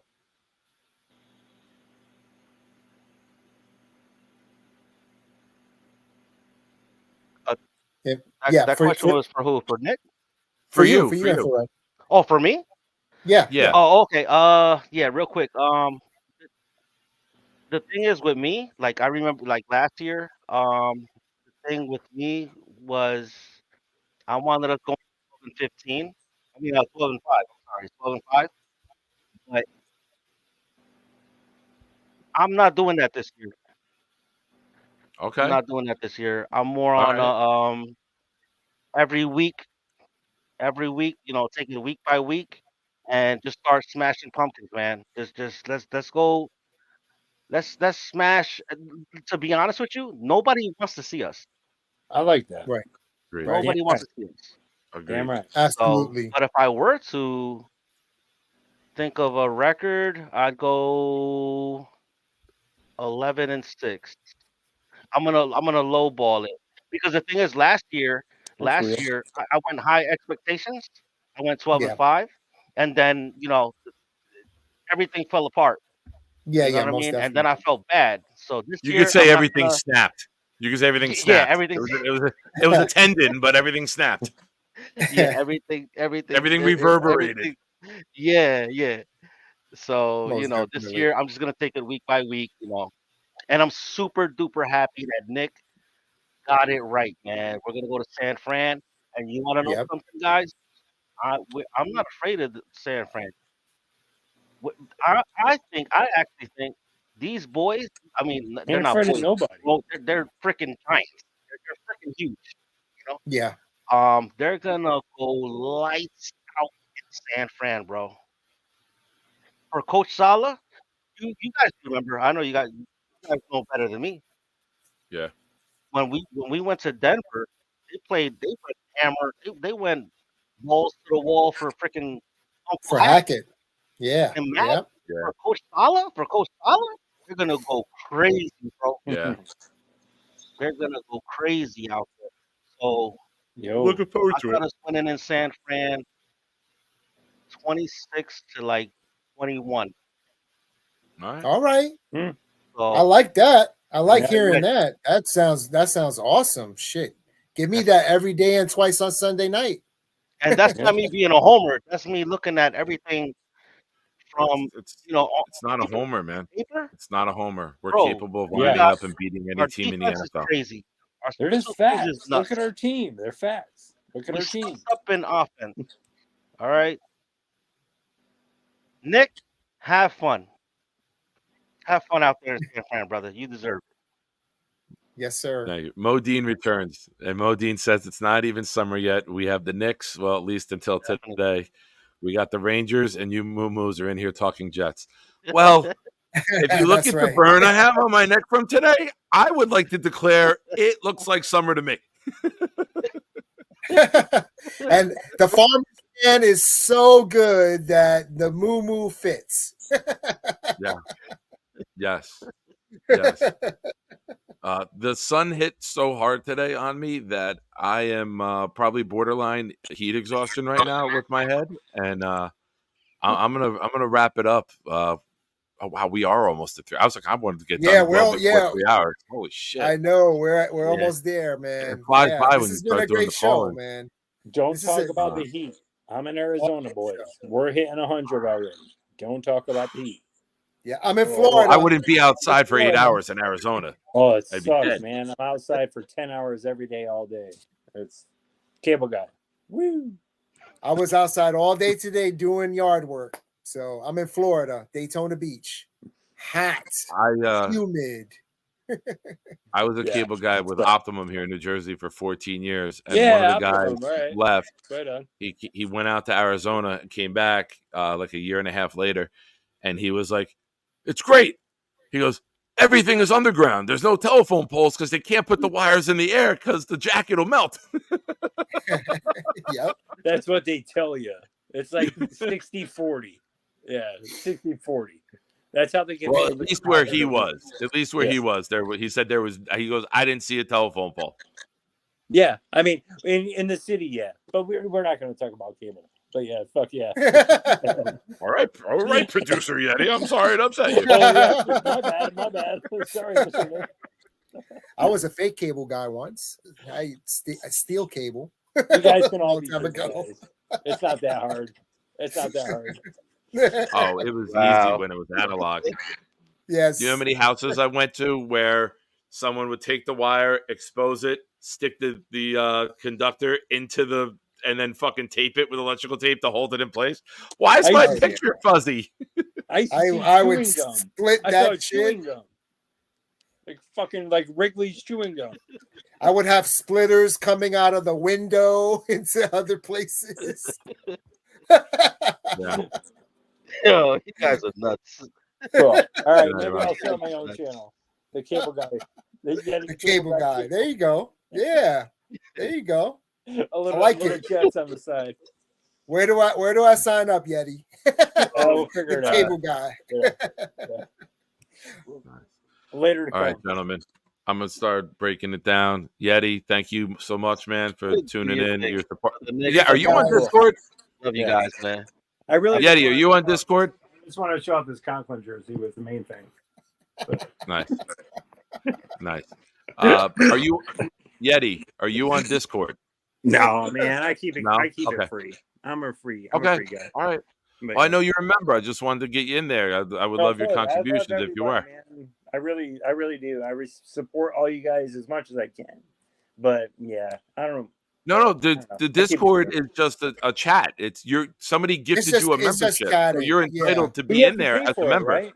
You have to pay for it, right? Yeah. No. You've been gifted a membership twice. You're a member of the channel. Lo and behold. Woo! All right, cool. Breaking news. All right. Well, I'll be right in there. I'm looking for one of your comments. Yeah, here, look. You have the S. You have the S after your name. So what is your 4 of the 4? Yeah. So you're a subscriber to the channel. Are you on Discord already? No, man. Okay. Yeah, no. I mean, it's I like a chat. I don't tweet, Twitter. I don't do any of that shit. YouTube. Okay. I keep it really basic. Yeah. Discord is like kind of underground. It's like underground. It's like AOL chat used to be back in the day. You know what I mean? Like it's really just a chat. It's analog Facebook chat. Messenger. It's Facebook Messenger, a group chat on steroid. Do you know how long the Zach Thomas with steroid? You a Discord member following freaking Green Bean? It took me like about a year and a half. Yeah. Yeah. And I've been following Green Bean like a motherfucker. Red. I've seen finally I got gifted. I've seen you around for a while. Old school AOL. ASL. J-Quest, yes. Yeah. Exactly. Funny. I don't know. Maybe one of these days we'll slip in there. Right. Maybe J-Quest, check out my MySpace page. Oh, I'm all Thanks. over MySpace. Dude, you guys better watch out. It's just me and a bunch of 87-year-old guys. So, Yeah. all right. Check out my guys. music on MySpace. All right. Be good, Yeti. Thanks for your support, bro. All right. Later, brother. Thank you. Take care. Infrared, thank you, brother. Appreciate you. Great work with making the videos. Great seeing you, my brother. Likewise, Great brother. to see you, already bro. know. I'm gonna We come up already there know. one day when you barbecue. I'm gonna roll up one day and eat off the grill with you. Hey, it's all good. Shit, We're I'm gonna nice, cook. brother. I'm gonna come and cook with you. Hey, I'm gonna Even come better. and cook with that's you. even better. Wait a minute. Let's I mean, go. I could just Let's sit there. go. I could just sit there, smoke a cigar, and then get spoiled by a cook-off. Bro, do your thing, man. Nothing spicy though, guys. Nothing spicy.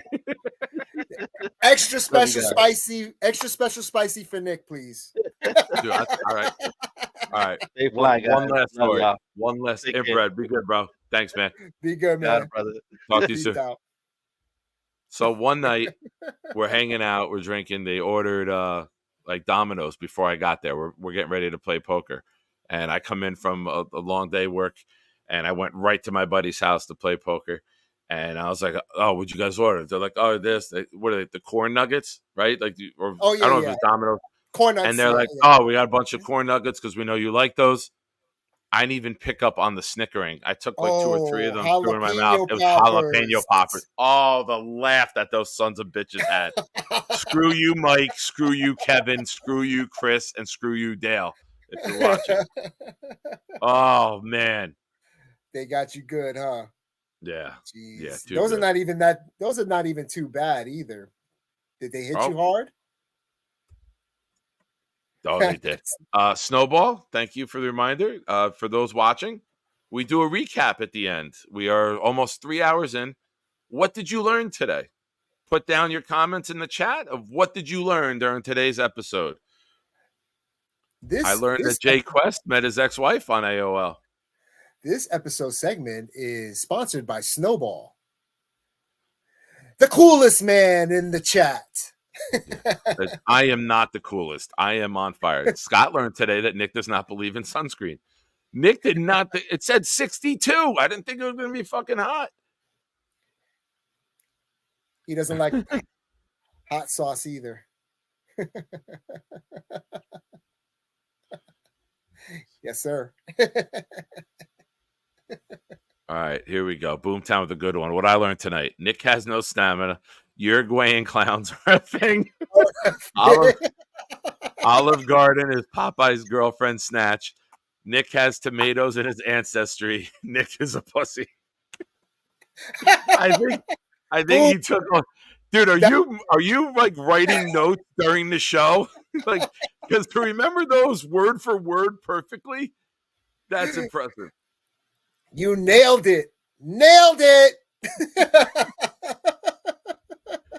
We learned that the big fella has legs and feet. I noticed that he happened to have all 5 toes on each foot. I thought I was pretty impressed. Never defeated.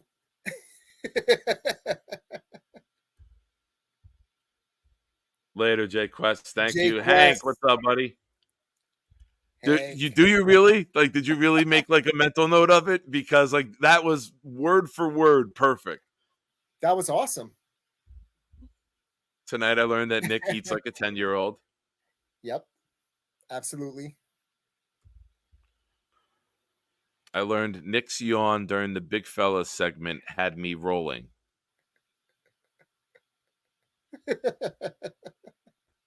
What'd I do? What did you do, sir? What did I do? What did you do? What did you do now? All right. Did I do Man, you that? gotta give me a timestamp, Snowball. Give me a timestamp. Is that when I do it? I don't know. Oh, yeah. I learned of them in stupid Pittsburgh. Thanks for bringing that up, jerk. Now I got to get angry again. Thanks, mess. My stomach was my fucking digestive system was a mess.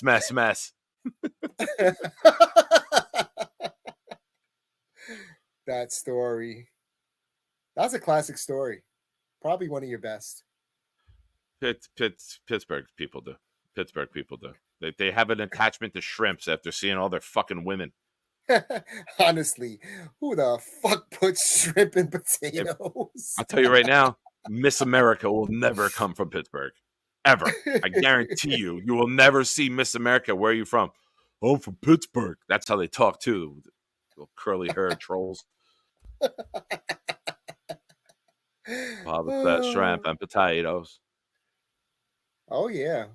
You could do everything with shrimp. Yeah. And then after I had the trip to the bathroom, I was running. Yeah. It's horrible. Horrible. Okay, Jenny. All right, sir. Wait, you're Forrest and I'm Jenny in this? What the fuck? I got the shirt. That's Jenny. All right. So, Adirondack, testify. Am I wrong? There's a lot of short, thick, bowling ball looking women there with curly perms.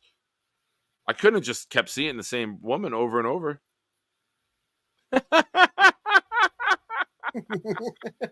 Tonight I learned I can go live on YouTube without pants.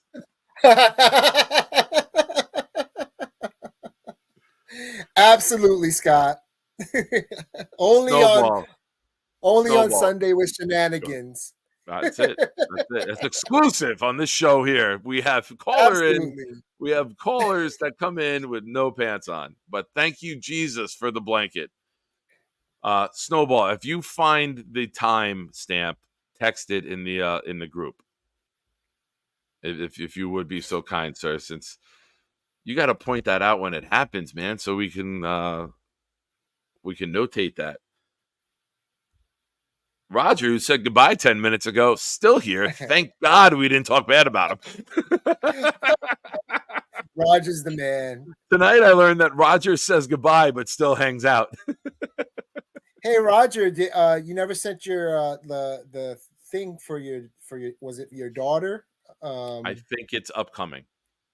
Oh, okay. I think he said it was an upcoming fundraiser. Fundraiser, yeah. Okay. Yeah. Roger, you got my email? I think you have my email, right? proudnyjf@gmail.com. When you get that info, shoot it to me, and then we'll definitely promote it on the channel for you, buddy. Most definitely. I can't find my keys. All right. Awesome, bro. Episode 3 in the books. In the books. Thank you. You look like you we might have talked about Olive Garden, but you look like a Red Lobster, my friend. All right, god damn it. Now you got to give me another story. They're going out of business. They're closing 50 stores. Do you know why? And this is how unplanned comedy is so fucking awesome. Because unlimited shrimp. I swear to God, that's why. Yes. No, I know. Red Lobster is from Florida. Like their main offices are from Florida. They're a Florida restaurant. Yes, because of that damn promotion. Wow. That's actually how I found out that I was allergic to seafood through a Red Lobster. My football team had won. I went to John Jay High School in Brooklyn, New York. Our football team had just won. We won a game. We went to Red Lobster to celebrate.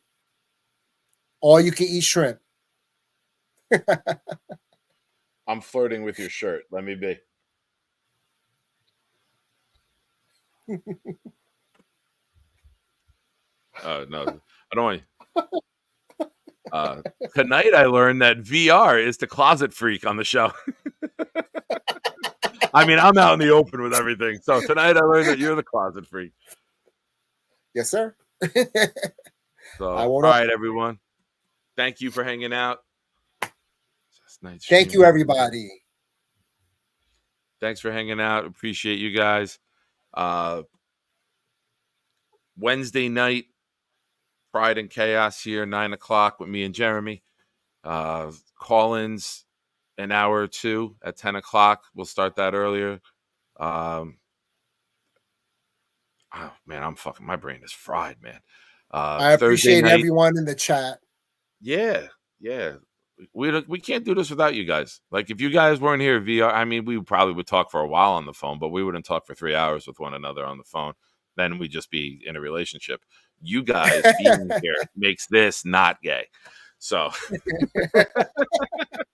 I mean, thank you for all the callers. Thank you for all the callers today. You guys are great. Love chatting with you. I'm waiting for David's comment. I know it's coming. Come on, David. That's what she said. Nope. Yep. Oh, Snowball beat him to it. There you go.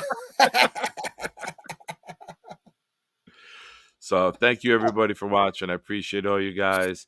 Thank you to the big fella, Scott, for the super chats tonight. And you guys have an awesome night. Have a great night and have a wonderful week ahead. And to the new subs, thank you. And we will see you guys next Sunday. Have a good night. And as always, be loud, be proud, New York Jets fans.